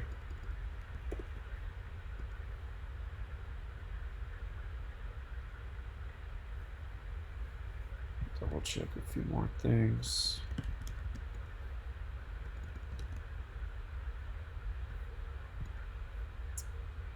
Central Michigan coach.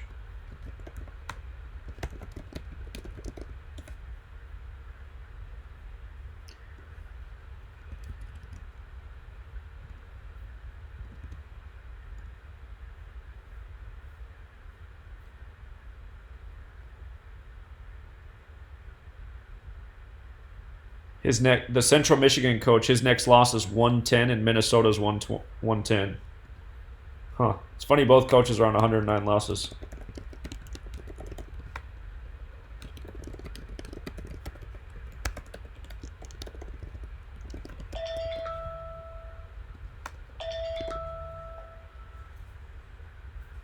Caller?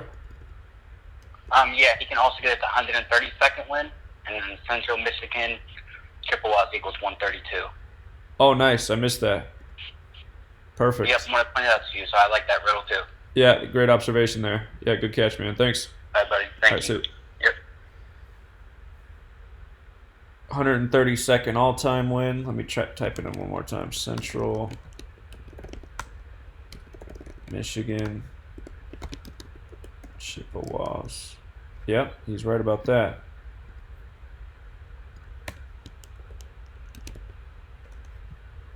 That was a long name to write out.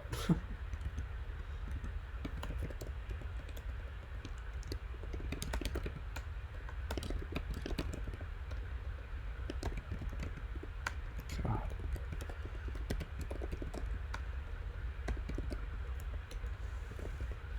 All right, so yeah, that's a pretty good riddle right there. Minnesota's a big favorite though, 10 points, but that still looks like a good riddle. Okay, UC Irvine and TCU. Here, so far out of all the riddles we've seen, this has been the most complete riddle by far.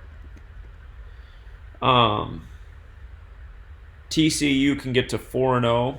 40 days left in the year. 4-0 overall and 4-0 at home. And what are they? What are they? The Horned Frogs? Yeah, that's what they are. TCU Horned Frogs.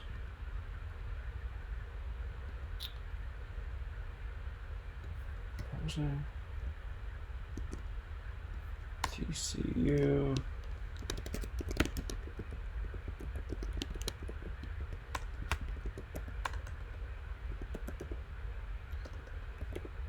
Texas. Yeah, they got that 316 thing. UC Irvine. Anteaters. No. Let's see.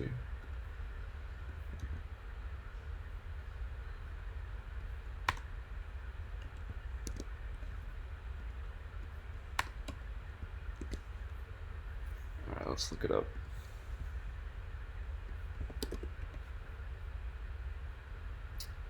Jamie Dixon.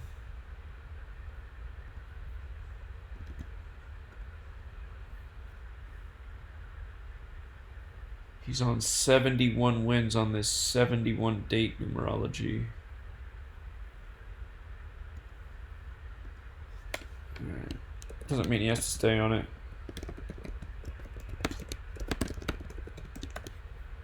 So you see your Irvine coach.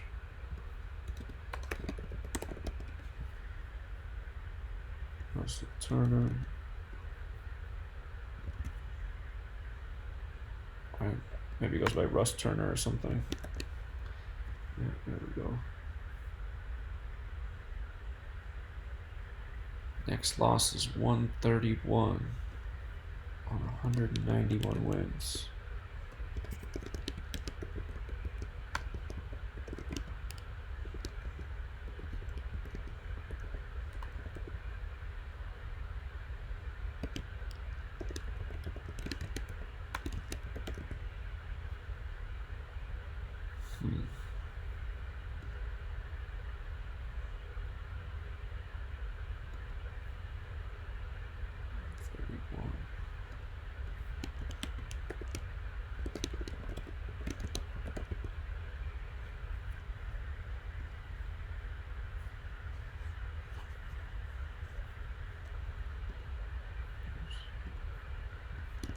Oh, I just thought about something.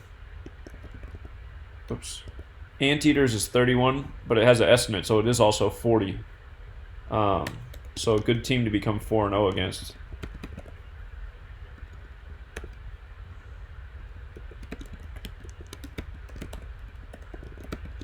So they can become 4-0 versus the Anteaters. I think that's the best riddle on the board. Again, I suspect that'll be the number of the day in college basketball. Anyone who can hit a 40 be the most likely riddle.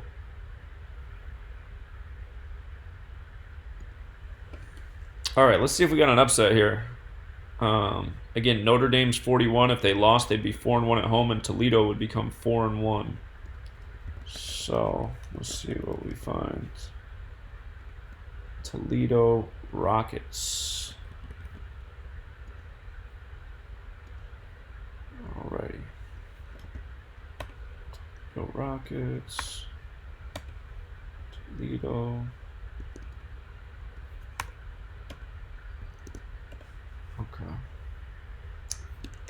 Notre Dame. Fighting Irish.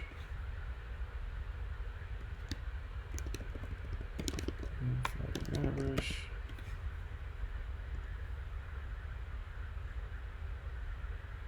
If they did win, they'd also be 2-1 away, and Fighting Irish is 73, the 21st prime.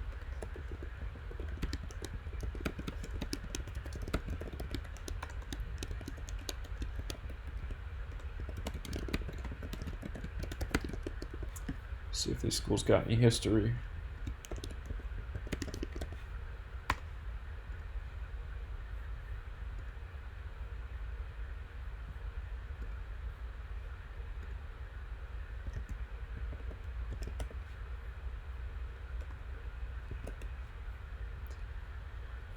Notre Dame leads 2-1. Last time they played was 40 years ago. Notre Dame's 2-0 at home.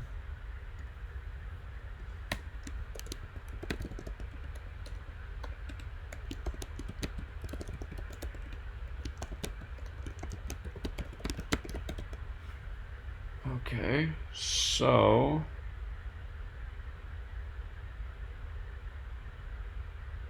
let's check out the stadium.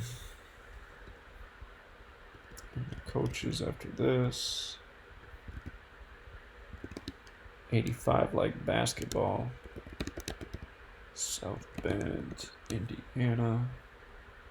50. They could improve to 5-0. No, they can't. Well, 5-0 at home they could.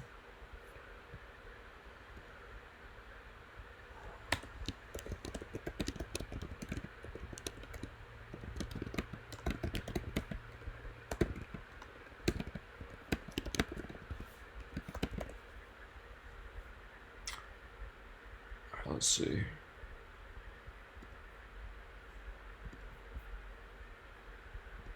Let's see.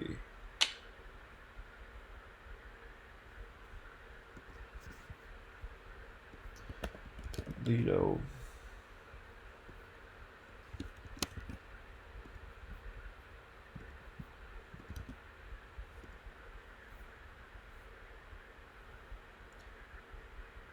$170 and $130.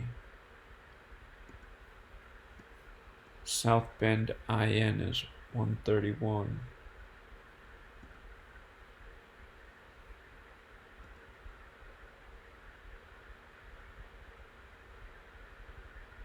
His next one is 307 overall, the 63rd prime.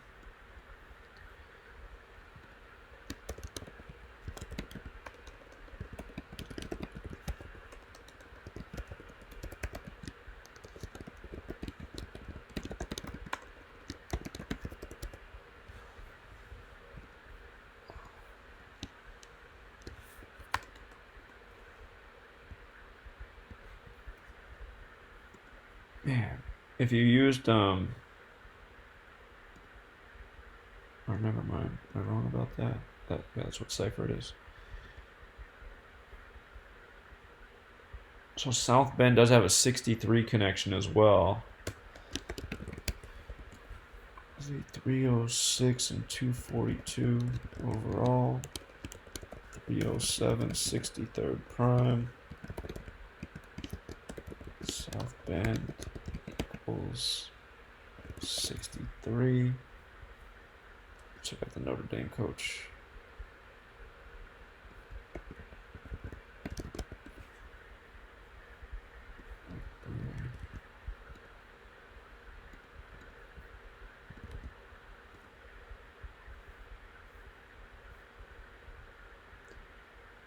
His next loss is 223, infamous number.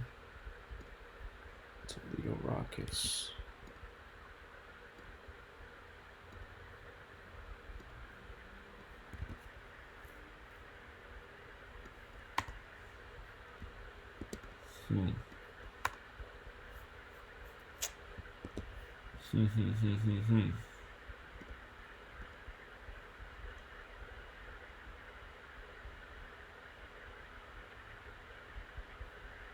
Well, Toledo doesn't have a good connection to 223 or 48. 223 is the 48th prime.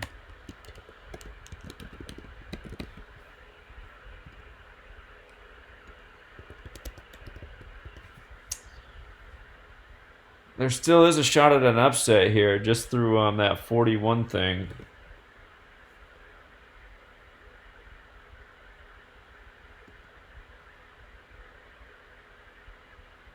I was hoping there'd be something great with the coaches. So I'd see what Toledo pays out on the money line. And if it's a lot, it should be a decent payout. I'd think about using them as a parlay multiplier. They do have a shot. Alright, I suspect Duke rolls in this game. It's just the 41 can play either way. Let's check out the Cal basketball coach real quick.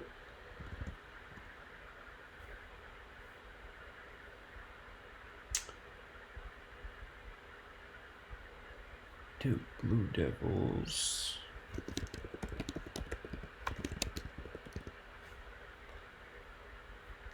Six.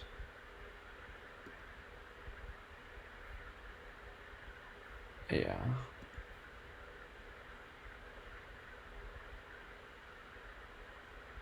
Yeah, I'm not going to spend a lot of time on that. I suspect Duke rolls. All right, let's check out New Mexico.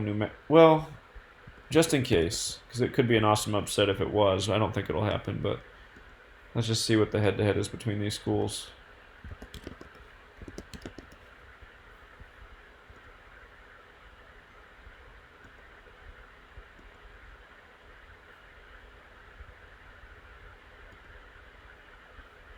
Huh. Duke's 1-2 versus Cal. That's interesting. It does equal 22, but 41 the 13th prime.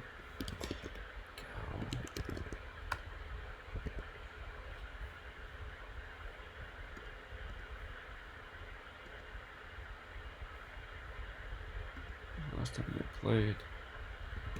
Oh, I hit the wrong thing there.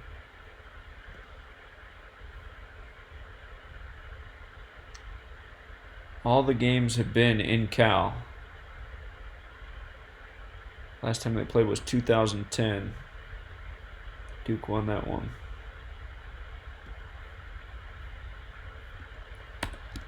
Cal is 2-1 versus Duke. 2-1 at home. Wait, were all those games at home? None of them said at Duke, but I suppose. Well, actually, 2 of these games might have been tournament games, huh?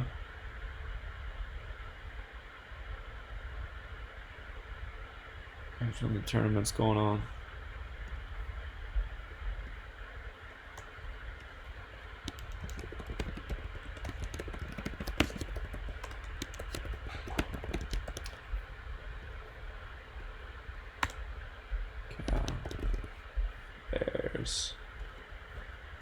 Okay, yeah, I mean, you could try it out as a parlay multiplier. I doubt it happens though. I think Duke's going places this year. All right, this New Mexico State game again. New Mexico equals 42. You got 2 New Mexico teams playing. The home team's favored just barely. If New Mexico loses, they are 4-2. So, Mexico State, they are the Aggies, and the other team's the Lobos.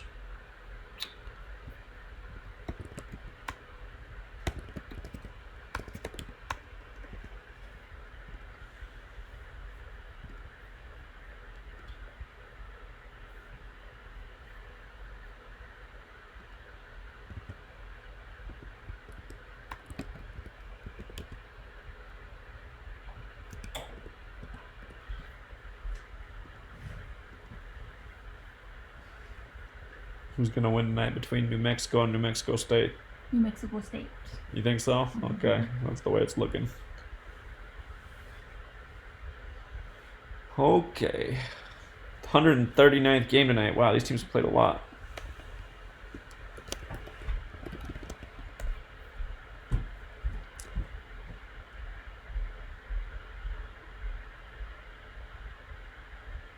All right, let's see.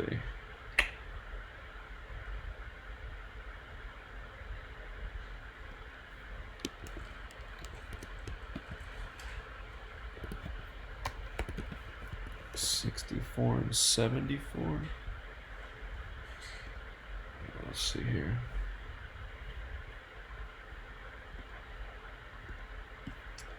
This game's New Mexico State. So let's do a little counting. 3, 6.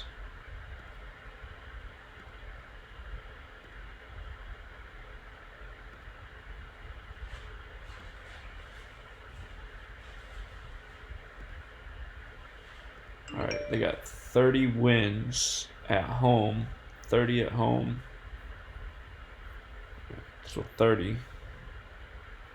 2, 3.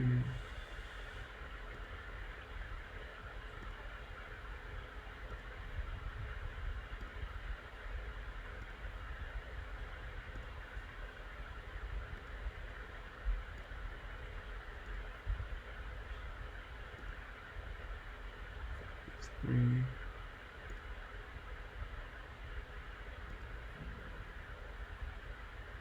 42, 45.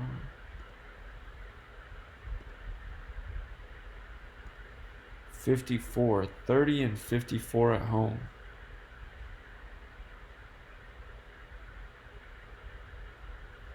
Or wait a minute, what am I doing? Oh shit, I see what's wrong. Damn it, it didn't sort it right. Why did it do that?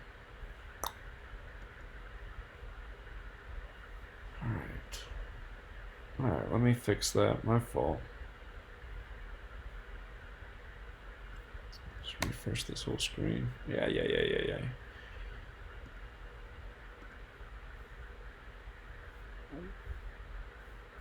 Alright, now it's right. Alright, let's try this one more time. 3.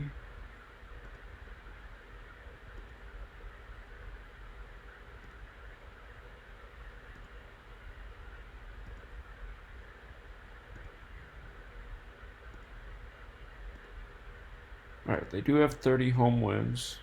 How many losses do they got?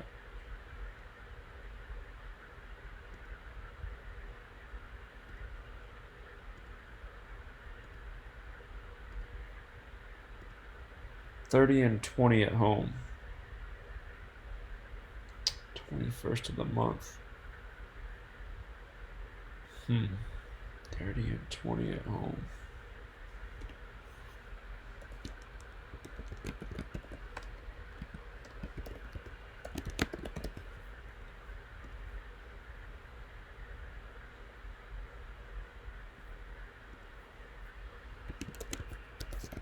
Alright, so that's the one thing that could go against them, the 21st of the month.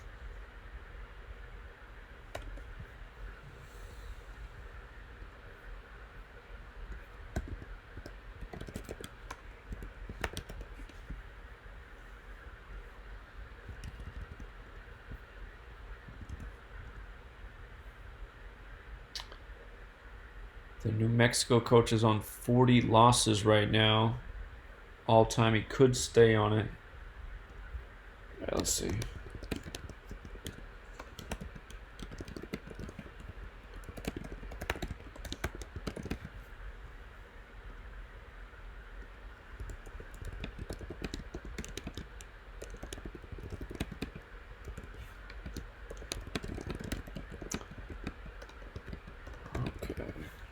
So,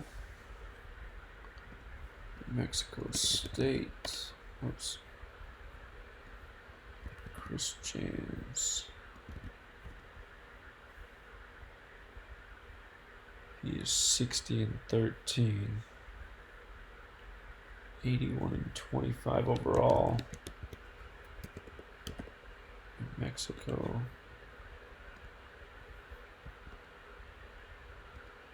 Oops. Lobos. 66.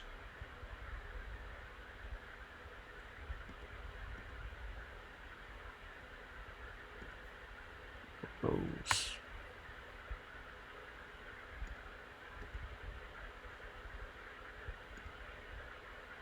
Lobos is 18. He could get it. He could get his 61st win over the Lobos. 61's the 18th prime.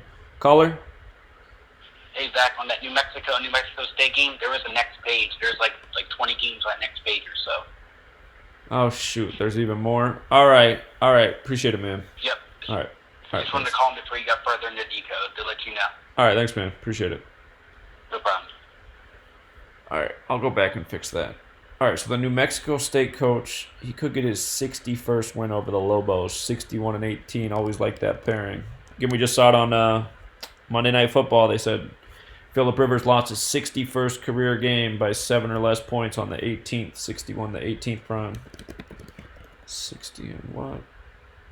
60-13.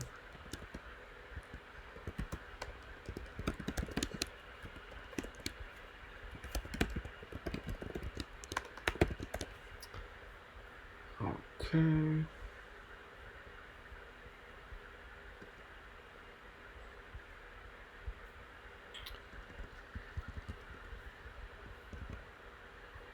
American Center.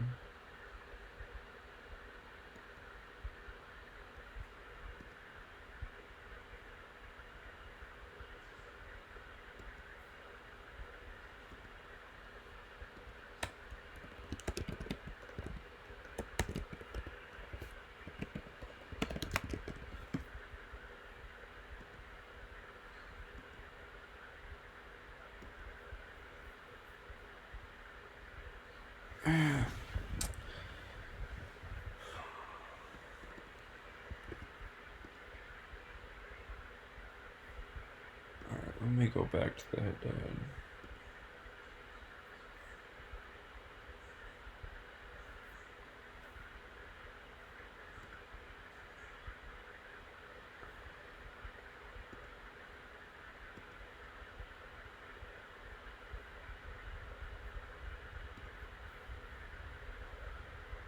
Alright, so there's more. 3, 6, 9, 11. 11 more wins. So 40. Ooh, that means they can get their 42nd win. 1, 2, 3, 4, 5, 6, 7, 8, 9, 10.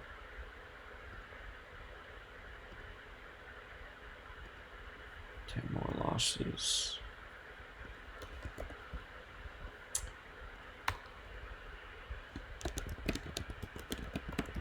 So the 42 can play in two ways. New Mexico can fall to 4-2, and then tonight New Mexico State could get their 42nd win at home. And we saw with the New Mexico coach, he could stay on 40 losses all time on the day, leaving 40 days left in the year. Check a few more things. Aggies.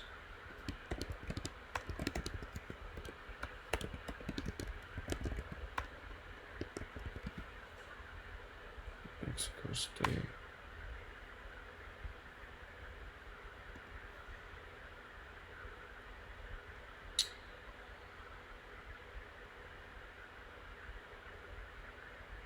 Yeah, you can make arguments both ways with the coaches. Ultimately, I think the 42 is going to be the thing that plays. You got the battle of two New Mexico teams, fall to 4-2. The other team picks up the 42nd win at home all time. I think that's the best riddle on the board. All right, Wyoming. Louisiana, Wyoming. I wonder if these teams have ever played.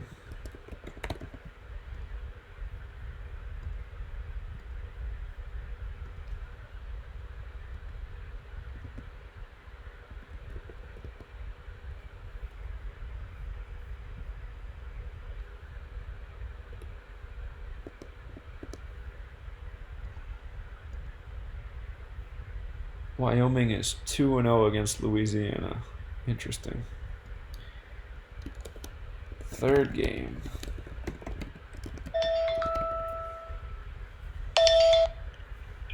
Caller? Yeah. Hey, Zach. I don't know if you looked at it. There's like one college football game today. I think it's Georgia Tech versus North Carolina State. And I think North Carolina State is 4-6, so there's a chance they can pick up the 7th loss today. On the 17 date? Yeah. Yeah, so if you can look at it for me, that'd be good. All right, will do. Thanks. All right, see you, man. Okay. Hope those games were at home.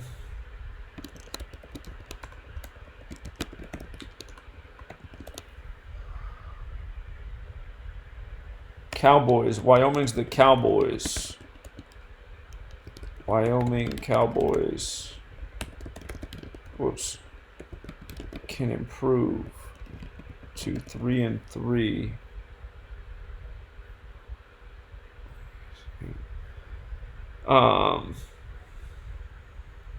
Here, let me check out when that college football game starts real quick. We got to do a quick review too.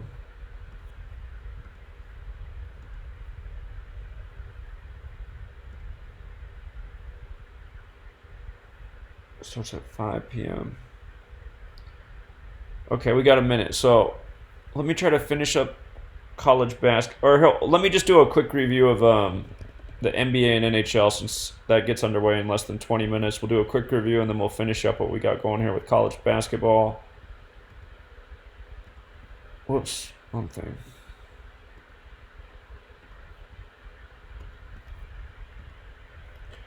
Okay, so NBA only 2 games tonight, both on TNT. I was looking for a connection between the games. The connected number could be 126. Portland Trailblazers is 126. They're playing their 126th game with the Bucks. And then New Orleans is playing tonight as well. New Orleans is another 126 city. The narrative for the Blazers to upset this game, I'm not thinking this upset's going to be what it is, but just real quick, the upset narrative is for the Blazers to become 5-6 away because Bucks is 56, and for the Bucks to fall to 4-2 versus the West because Trailblazers is 181, the 42nd prime.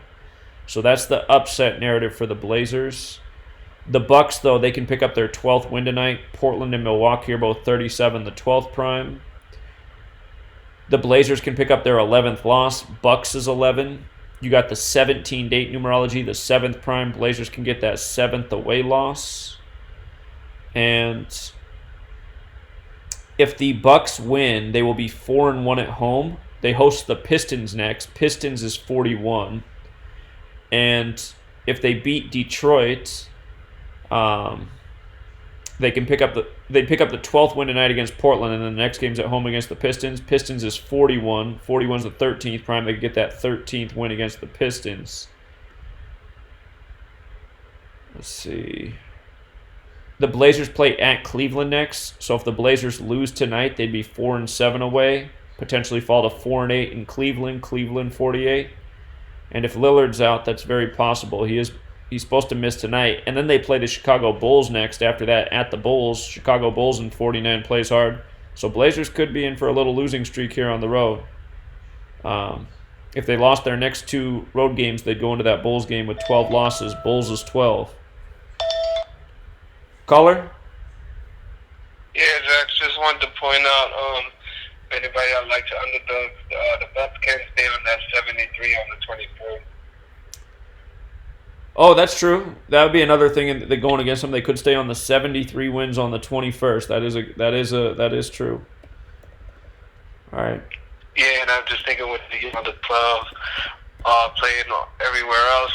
It's a small chance, you know. Yeah. Possible. Yeah, if you want to do the Blazers as a parlay multiplier, they'd definitely be a big payout tonight. They're a huge underdog. Yeah. So. All right, man. All right, Zach. All right, thanks, man. Take care. Yeah, that's good observation. So that could be one more thing for the potential upset narrative. I'm doubting it, though. Personally, I'm doubting it.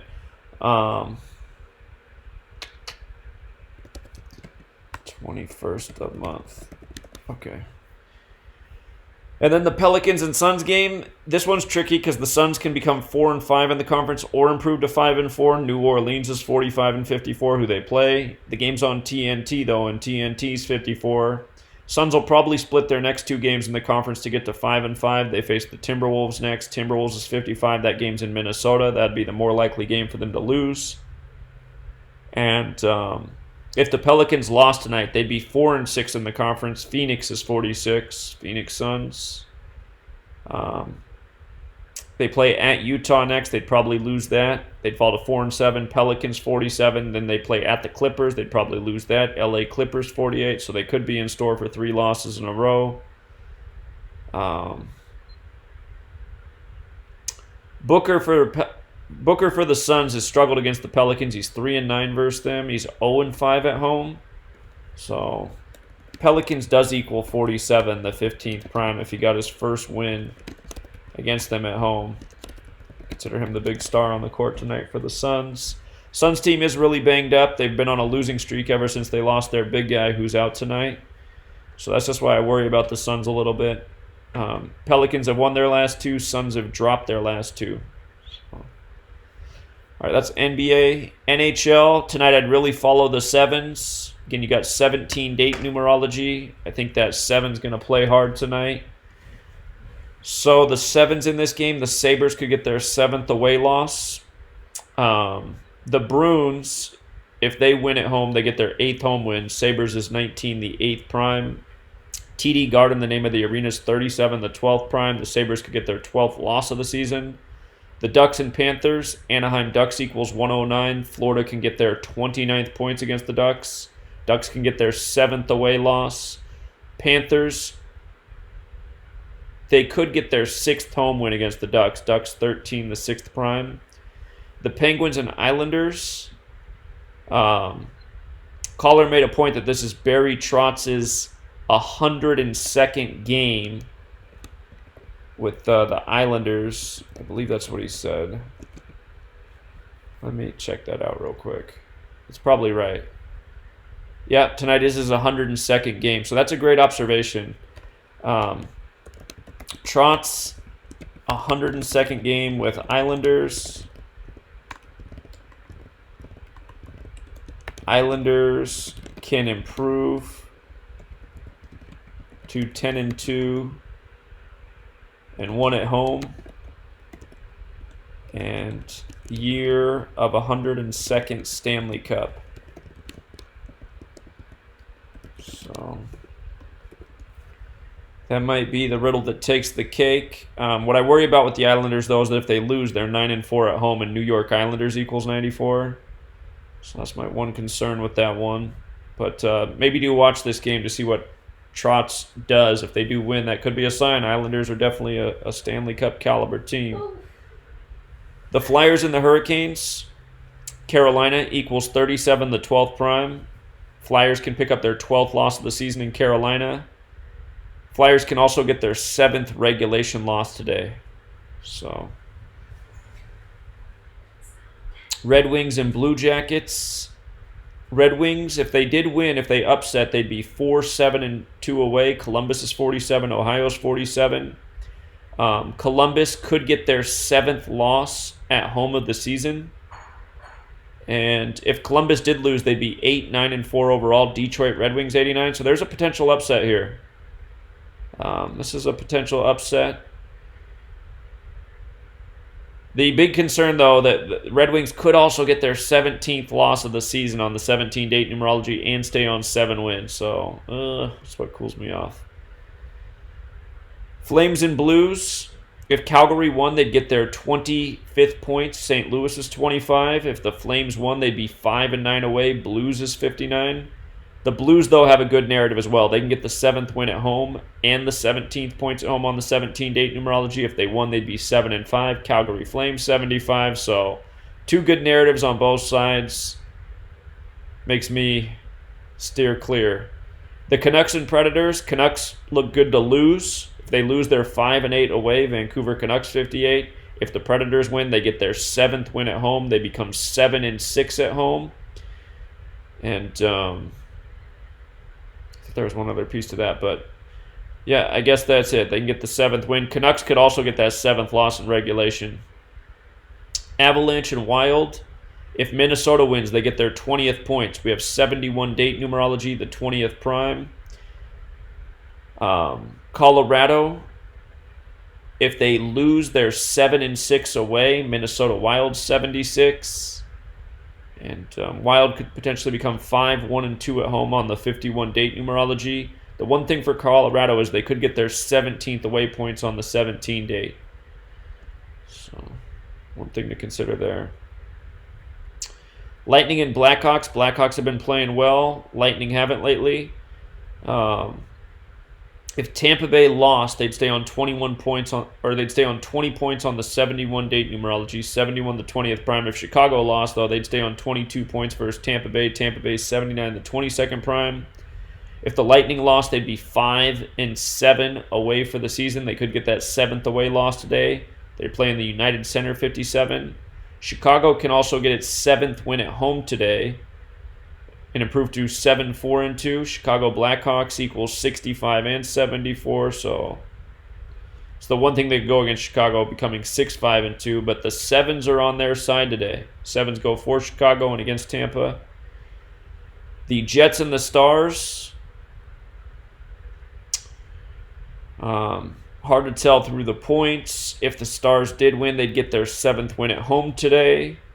If they lost, they'd be 6-5. Winnipeg Jets is 65. So this game's a little bit hairy. Probably leave that one alone. Maple Leafs and Coyotes.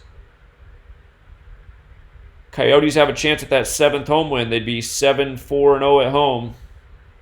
And you got a new coach with Toronto today.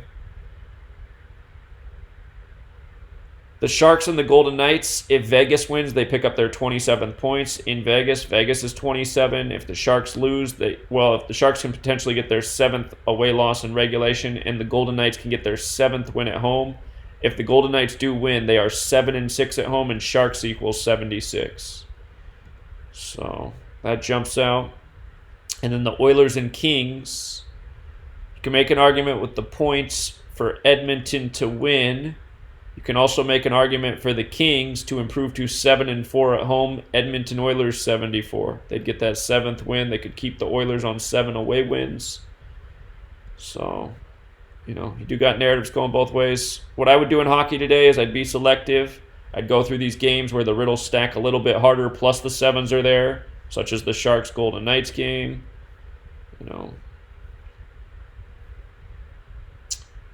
Predators game, the rattle stacks a little bit better.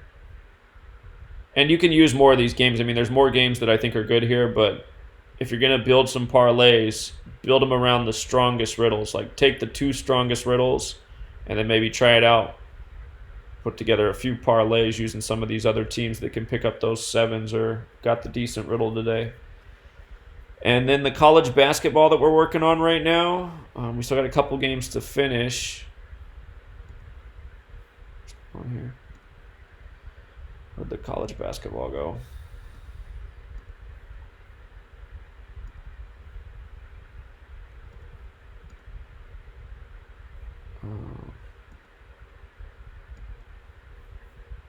Here.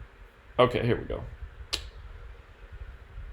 All right, so Xavier Towson, there wasn't a whole bunch to go off of, but if Towson loses, they're 2-3. Xavier's 83, the 23rd prime. We saw that the Towson coach could stay on the 126 wins in the arena that equals 126. I wouldn't put too much weight on that. It's just that they can fall to 2-3 against an appropriate team. Texas and Georgetown is dicey. We saw that the Georgetown coach, Ewing, could stay on 30 losses. Texas is 30. We saw the Texas coach could get his 67th loss. Hoyas is 67. So On the coaches, it looks good for Georgetown. But the thing I worry about is Longhorns equals 50. They have a chance to improve to 5-0. So makes it a little bit tough. This Youngstown team, 40 days left in the year. Akron can get to 4-0 at home. Akron equals 23. Youngstown can fall to 2-3 against Akron. The Akron coach could pick up his 35th win and improve to 35-35 on Thursday, which equals 35.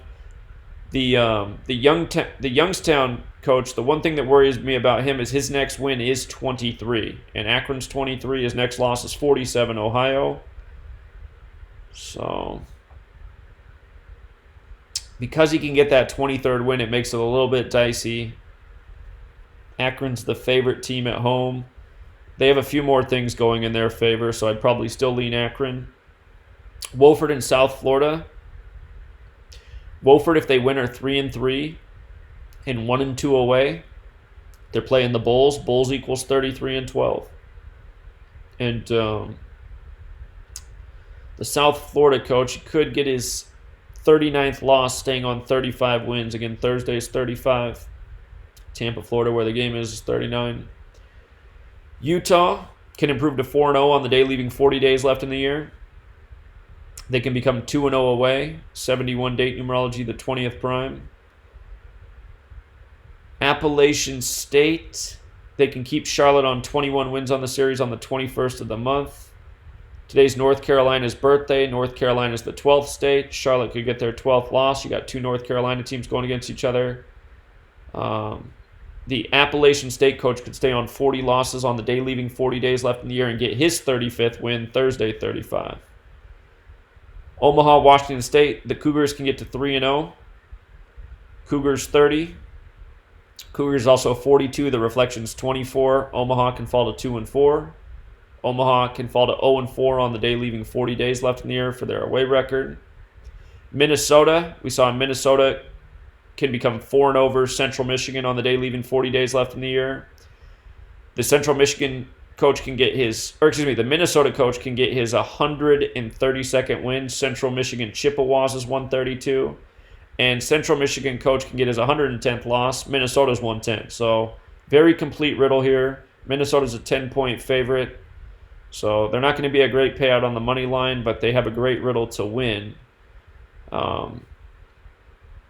UC Irvine, TCU. TCU can get to 4-0 on the day, leaving 40 days left in the year over a team that equals 40, the Anteaters, the UC Irvine Anteaters.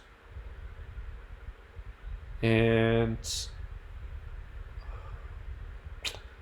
I'd think about playing Toledo as a parlay multiplier. Again, they have a chance to get to 4-1 and to drop Notre Dame to 4-1 at home. Those are Notre Dame numbers, 41.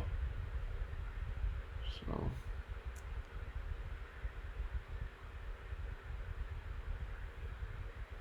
Duke in California, I suspect Duke drops California to 4-1. It can happen to either team, but again, I think Duke, big year for them. New Mexico State. New Mexico equals 42. New Mexico can fall to 4-2, and New Mexico State can get their 42nd win at home. So I like the way the 42s play.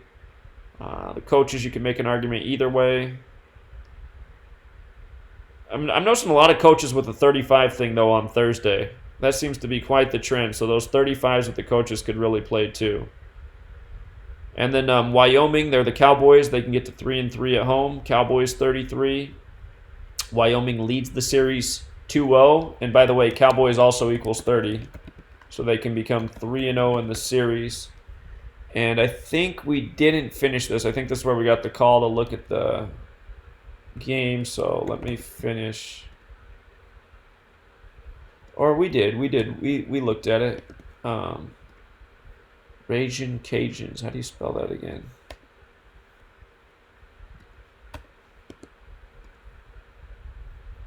Ragin' Cajuns.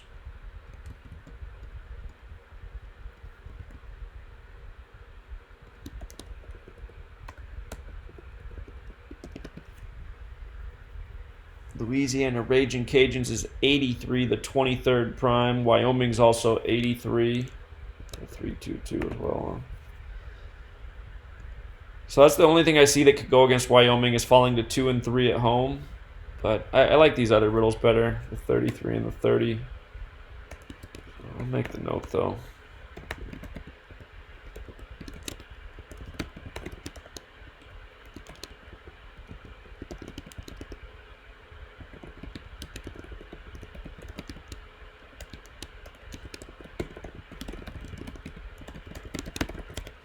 I still think these are the top riddles though. Got 2 alignments here, 33 and 30. Okay. Buffalo and Yukon. Let's see. Connecticut.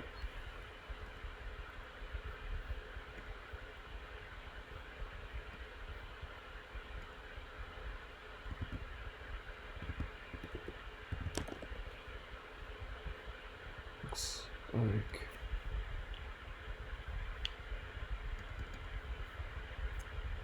come. Oh, there we go. Oh, they're 3-0 versus Buffalo. 4th game. Yukon is 3-0 versus Buffalo.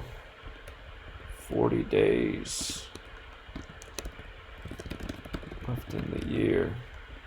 All right, so there's another one of those 40s that can hit. Yukon's the slight favorite at home.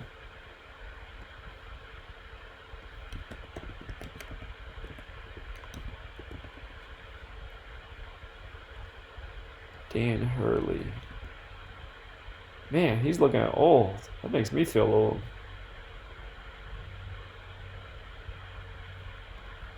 Is that the same dude I think it is? Yeah, it probably is, man. Alright. 18 and 18. Buffalo Bulls. We're playing 129.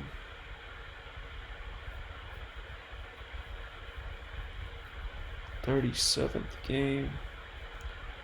293rd game overall. 62nd prime.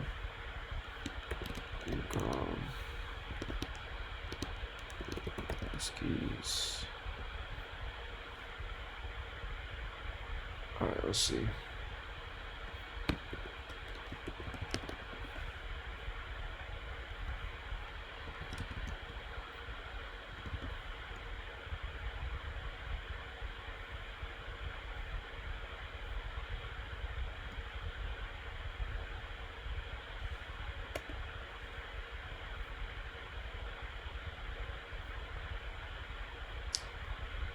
Wait, Jim Whitesell, let's do this right. Why is it not loading?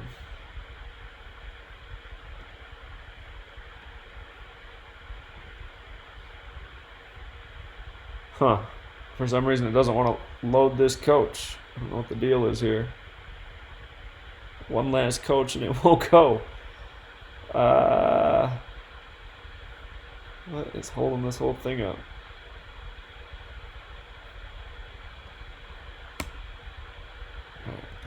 Come on. If I go to something else, does something else work? Alright, Duke works. Something just wrong with this guy. It will not load him up.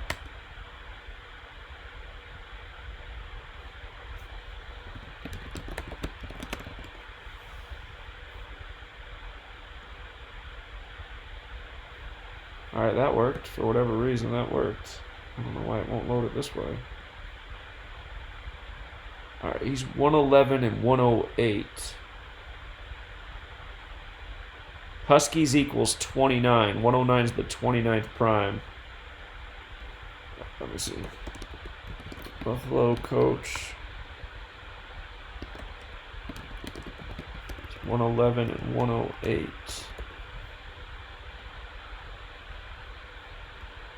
And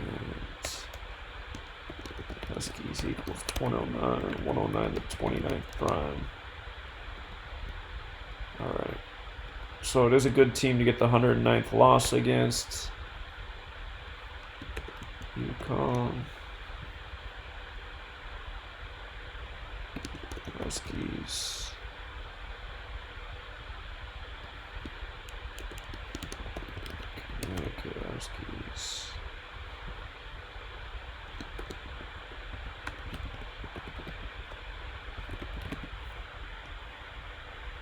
All right, but yeah, it is a fitting team to get the 109th loss against, and then I do like that UConn can become 4-0 on the day, leaving 40 days left in the year. Again, that's the pattern I was really looking for today. So let me post these to the wall of the Patreon, and then we'll look at this football game. Just put these up here in case anybody wants to go over them themselves real quick. Just put it here.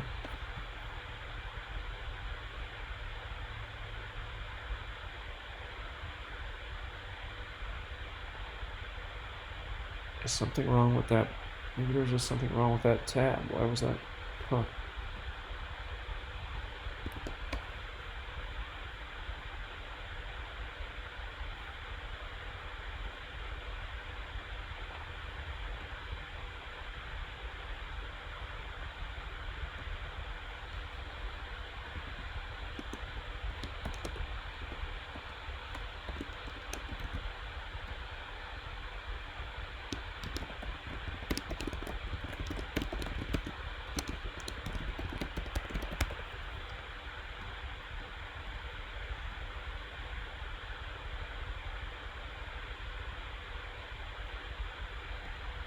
Okay. Okie dokie. So, let's take a look at this college football game real quick. Oh, shoot.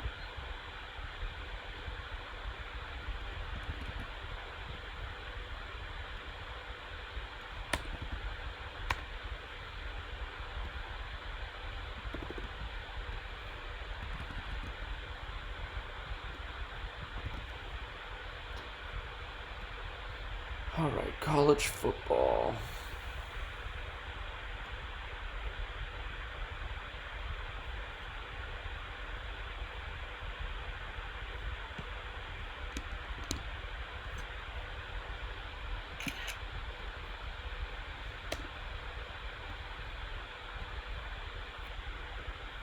So it's North Carolina's birthday today, and we got North Carolina playing.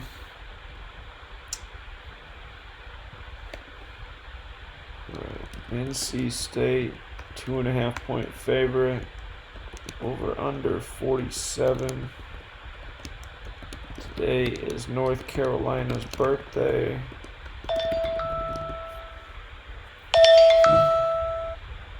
Caller? Hey, Zach. So I don't know if you saw, Kayla had mentioned earlier in the chat that the Indianapolis area code, this is the NFL I'm talking about now, is 317, and that's the 66 prime number.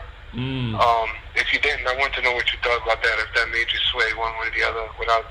Well, that would fit in with how I think the 66 might be the number. So... Yeah. Some of those things have a chance of being just random coincidences. But again, the way I feel about the game is I feel like there's more there for the Colts, especially based off the Thursday Night Football riddle. But I still don't like the game because the 12 can go either way with both quarterbacks. And then again, if Watson wins, he'll stay on 12 losses in the regular season and pick up his 12th home win to start Week 12. So it's just the kind of game where I wouldn't be shocked what the outcome is. But based on how good the primetime records have been connecting to each other, I mean, to me the connection looks better with a 66 thing just because the Lions got the next Thursday game. yeah. So. Okay. Yeah. All right, no problem. Just wanted to get to see what you thought about it real quick. All right. Appreciate it, man. Good job today, by the way. Yeah, thanks, man. Take care. Here, let me see what Thanksgiving equals in Gematria, because that's just one other thought about the continuation into... Does Thanksgiving equal... Oh, man, even Thanksgiving equals 66. It does have an H in it, so it's also 75, but, man, that's just one more 66 right there. Houston Texans is 66, Colts is 66, Lions is 66. Again, if home teams lose, or if the Texans lose tonight, home teams will be 6-6 on Thursday Night Football. We'll come back to it.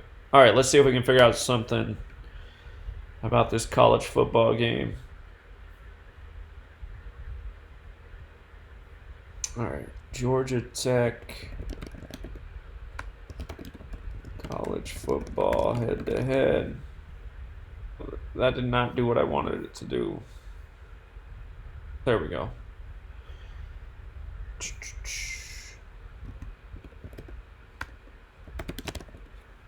North Carolina State. This is going to be the 30th game. All right, 30th game. And let's see here. Is anyone ranked? I don't think so. No one's ranked.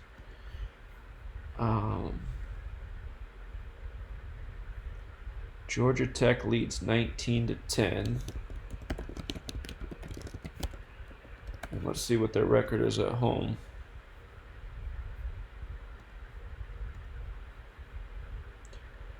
All right, 1, 2, 3, 4, 5, 6, 7, 8, 9. They got 10 wins at home, 10-4 at home.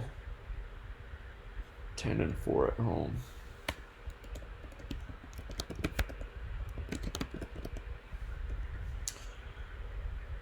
Okay, so we have the 71 date numerology. That's the 20th prime. So Georgia Tech has a chance at that 20th win today.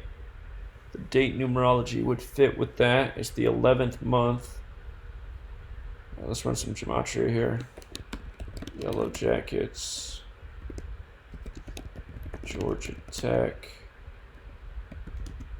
Yellow Jackets. Georgia Tech Yellow Jackets. And North Carolina State, I think they're the Wolfpack, is that right? Yeah, NC State Wolfpack. Alright, Wolfpack.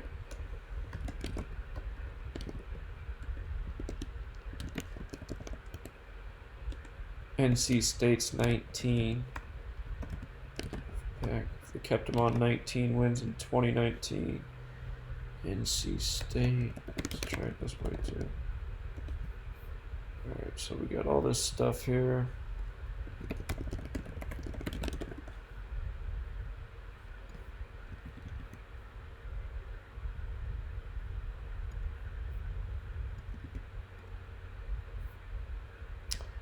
NC State coach is on 40 losses.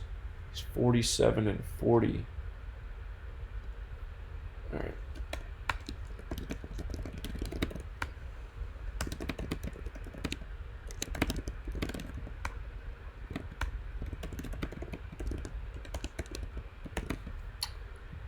And he is 70-44 overall. 71 date numerology.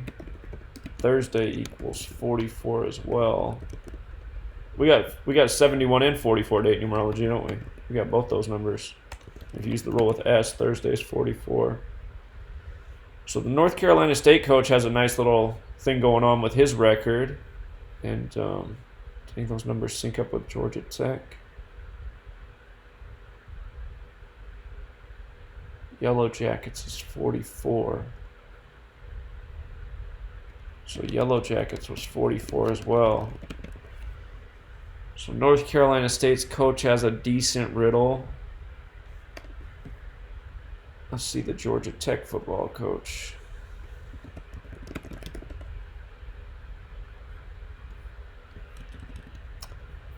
Jeff Collins. 2-8, 17-18. And now we saw NC State was 19, didn't we? I believe that's correct. GT coaches 2-8 and 17-18 overall. And what did I just see? NC State is 19. So through the coaches, this looks better. To me, this looks better for North Carolina State through the coaches. Either team could pick up that 7th loss today. North Carolina State could pick up their 7th overall loss, or Georgia Tech could pick up their 7th loss in the ACC. And ACC also equals 7.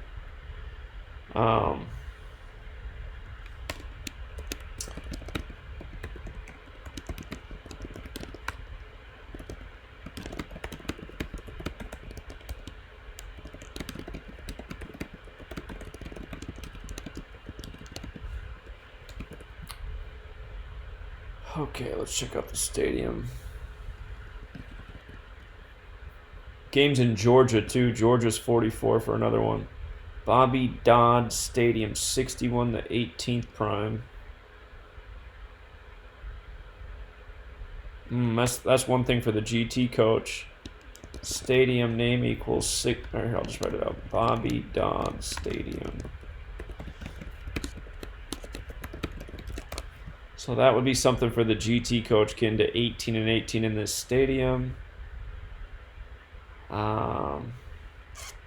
Atlanta, Georgia equals 59 the 17th prime. If Georgia Tech lost, they'd be 1 and 7. Atlanta, Georgia, 59 17th prime. GT can fall to 1 and 7 in ACC.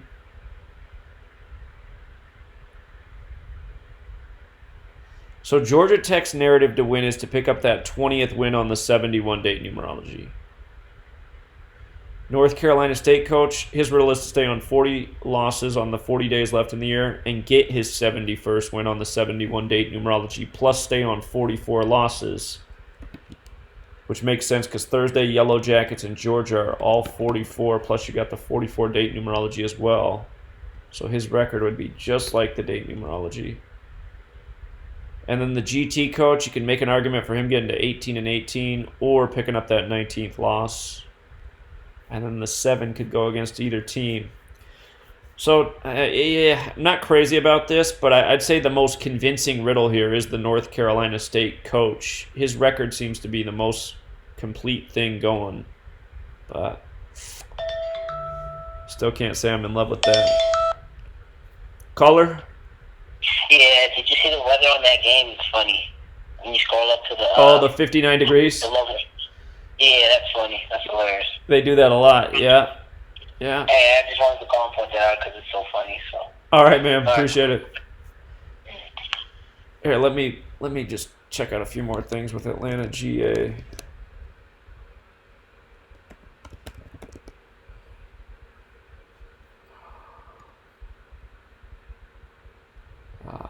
We can, let's see, NC State football schedule. They play UNC to close out the season next Saturday. Let's think about that. Tar Heels. Is there anything there? Ooh. Well, if they lost, they'd face the Tar Heels 4 and 7. UNC 8. Yeah, I don't know about this one.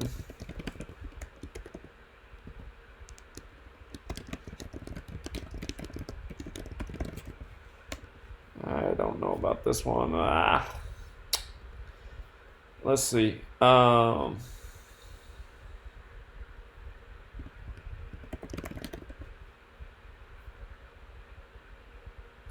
Georgia Tech faces Georgia next week. Bulldogs is 29, I believe. So if they lost, they'd be 2 and 9. Yeah, so you got the same predicament on both sides. Georgia Bulldogs.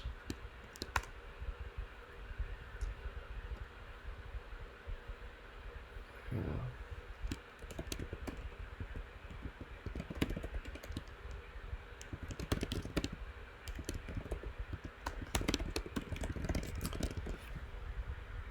Yeah, if you got to play this game, I mean, to me, the most convincing riddle here is the North Carolina State coach if he got the win, just because his record would be exactly what the date numerology is. And you got to figure, well, they're playing on this date for some reason. So Georgia Tech does have a shot at that 20th win. That's just the one thing. So, yeah, I'm not crazy about this college football game. Honestly, the weekend's about to hit. Friday, Saturday, Sunday are going to have a ton of games to choose from. So, today's a good day to chill out. Maybe take some of those top hockey games, some of those basketball riddles that look strong. Maybe put together some 3-4 team parlays maybe based on those games. I think that's where it's at today. So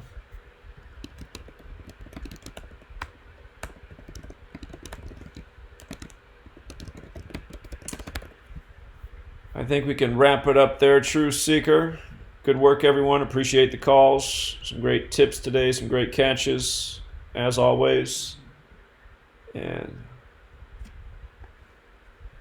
Sumner says, North Carolina State at the spread on the road are beasts, for your information. All right, well, that's good. Again, it's their coach that has the best riddle, in my opinion, too. So I appreciate that little tip.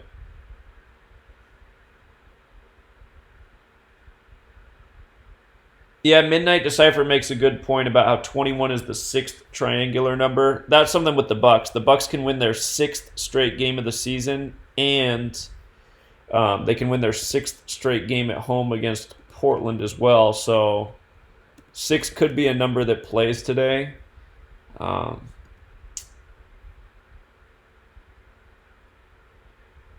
see.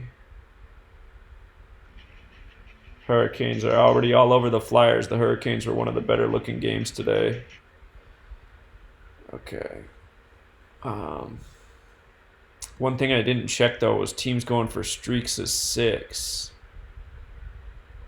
Streaks of 6 are something to look out for. The Maple Leafs have lost 6 straight. Maple Leafs could lose their 7th straight today. We got the 17-date numerology as well, the 7th prime. I meant to check these streaks of 6 in hockey. Ooh, Nashville could lose their 6th straight. Hold on. Didn't Nashville have a halfway decent riddle?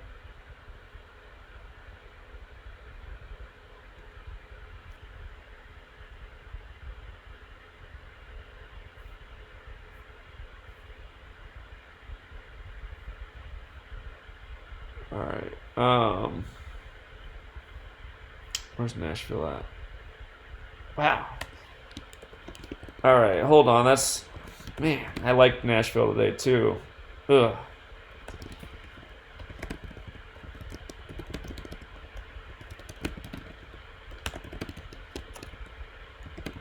All right, appreciate that reminder about 21 and 6. I meant to do this with hockey, and I forgot. Calgary could lose their 6th straight today. Where are they at? What's up, Bobby? Hello? Yeah, what's up, man? You doing a live stream? Yeah. Oh, man, I'll let you go. I'll catch you later. All right. Yeah, sorry about that. No problem, man. Take care.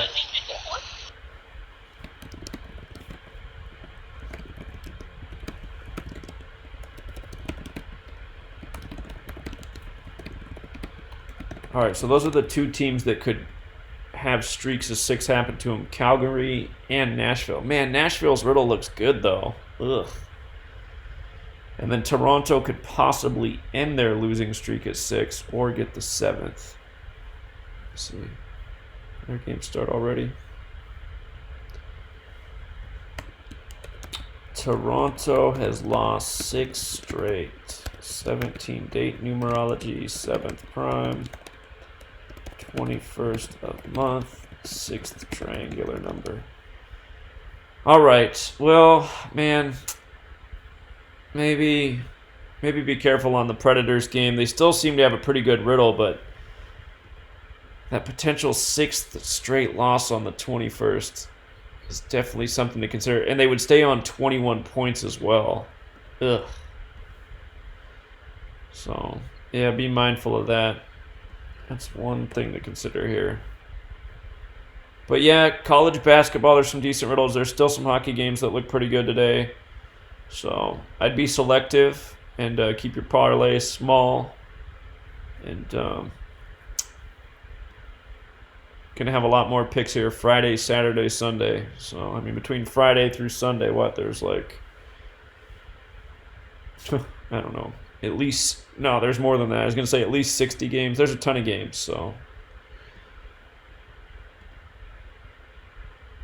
Alrighty. Let me check in with the chat one more time. All right, yeah, we did a lot of work because we decoded a bunch of college basketball games. Again, Thursday night football tonight. I'm not crazy about it. it's because either QB can pick up the 12th win, Brissett can get his 12th win, or Watson can stay on 12 losses in the regular season and get his 12th win at home. So, in light of those both being strong riddles on both sides, it just makes it tough. But again, to me, the better synchronicity for connecting the primetime games for week to week is, and I'll just plug this into the notes right now too, since we just observed this, is if the Texans lose, home teams are 6-6 on Thursday Night Football. Houston Texans is 66, Colts is 66. Next week, Thursday, falls on Thanksgiving. Thanksgiving 66. The first game on that day is the Lions 66. So, to me, that's the more significant continuation. But you know what? Thanksgiving does have an H in it, so if they become 7-5, it's still sort of there. And also the other thing is Indianapolis Colts does equal 75 as well. So if the Texans won tonight, home teams would be 7-5. But I still think the 66 has got the deeper connection. So. But I'd wait for this Sunday. It looks like, just on the surface, it looks like there's quite a few games that should be easy pickings this Sunday. Well, that's a good thought there, Kayla. That's a good thought. You caught that one. I didn't. But Kayla just pointed out that Thursday equals 116, and if Watson lost, he'd become 11-6. So I can probably just do it this way. Oops. Let's go to Watson stats one more time. Week 2. Why did it do week 2? What? Okay. Okay, never mind. This is alright. Let's do this one more time.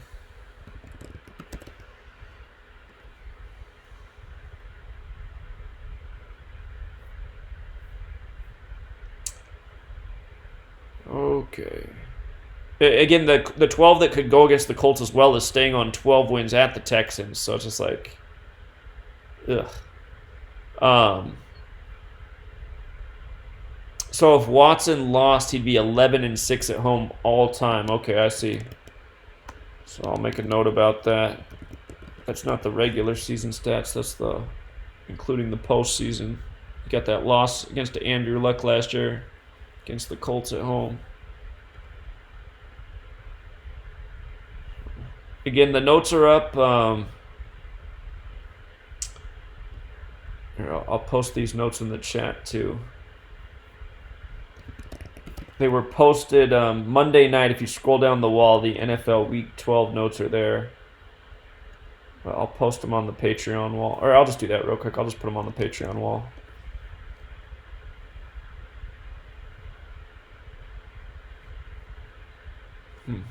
Everything is so slow.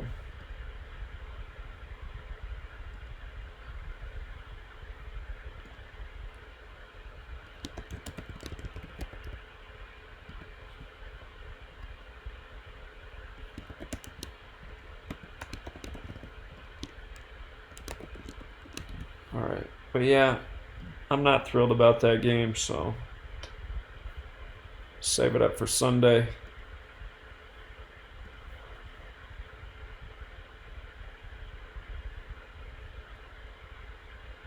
Yeah, Vibe, I'm not crazy about tonight's game just because either quarterback can get the 12th win in the regular season.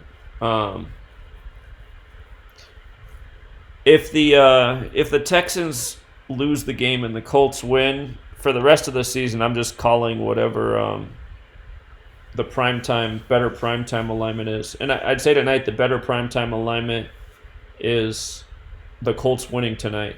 But because both quarterbacks can get the 12, it keeps me off it. So, yeah. All right, you guys, we'll leave it there and be back tomorrow. Again, I'm going to try to start these live streams as close to 1 p.m. Pacific as possible. Today I got it started on time.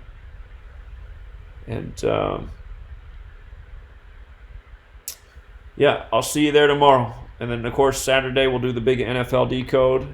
And just realize that a lot of the notes in that, a lot of the notes I just posted, a lot of stuff for every game, but I'm still going to do updates for all these games, so they're not finished. The only thing that's got complete information right now is Thursday Night Football. So remember, Brissett wears number 7, and Watson wears number 4. It's interesting how whoever wins this game is going to be 7-4.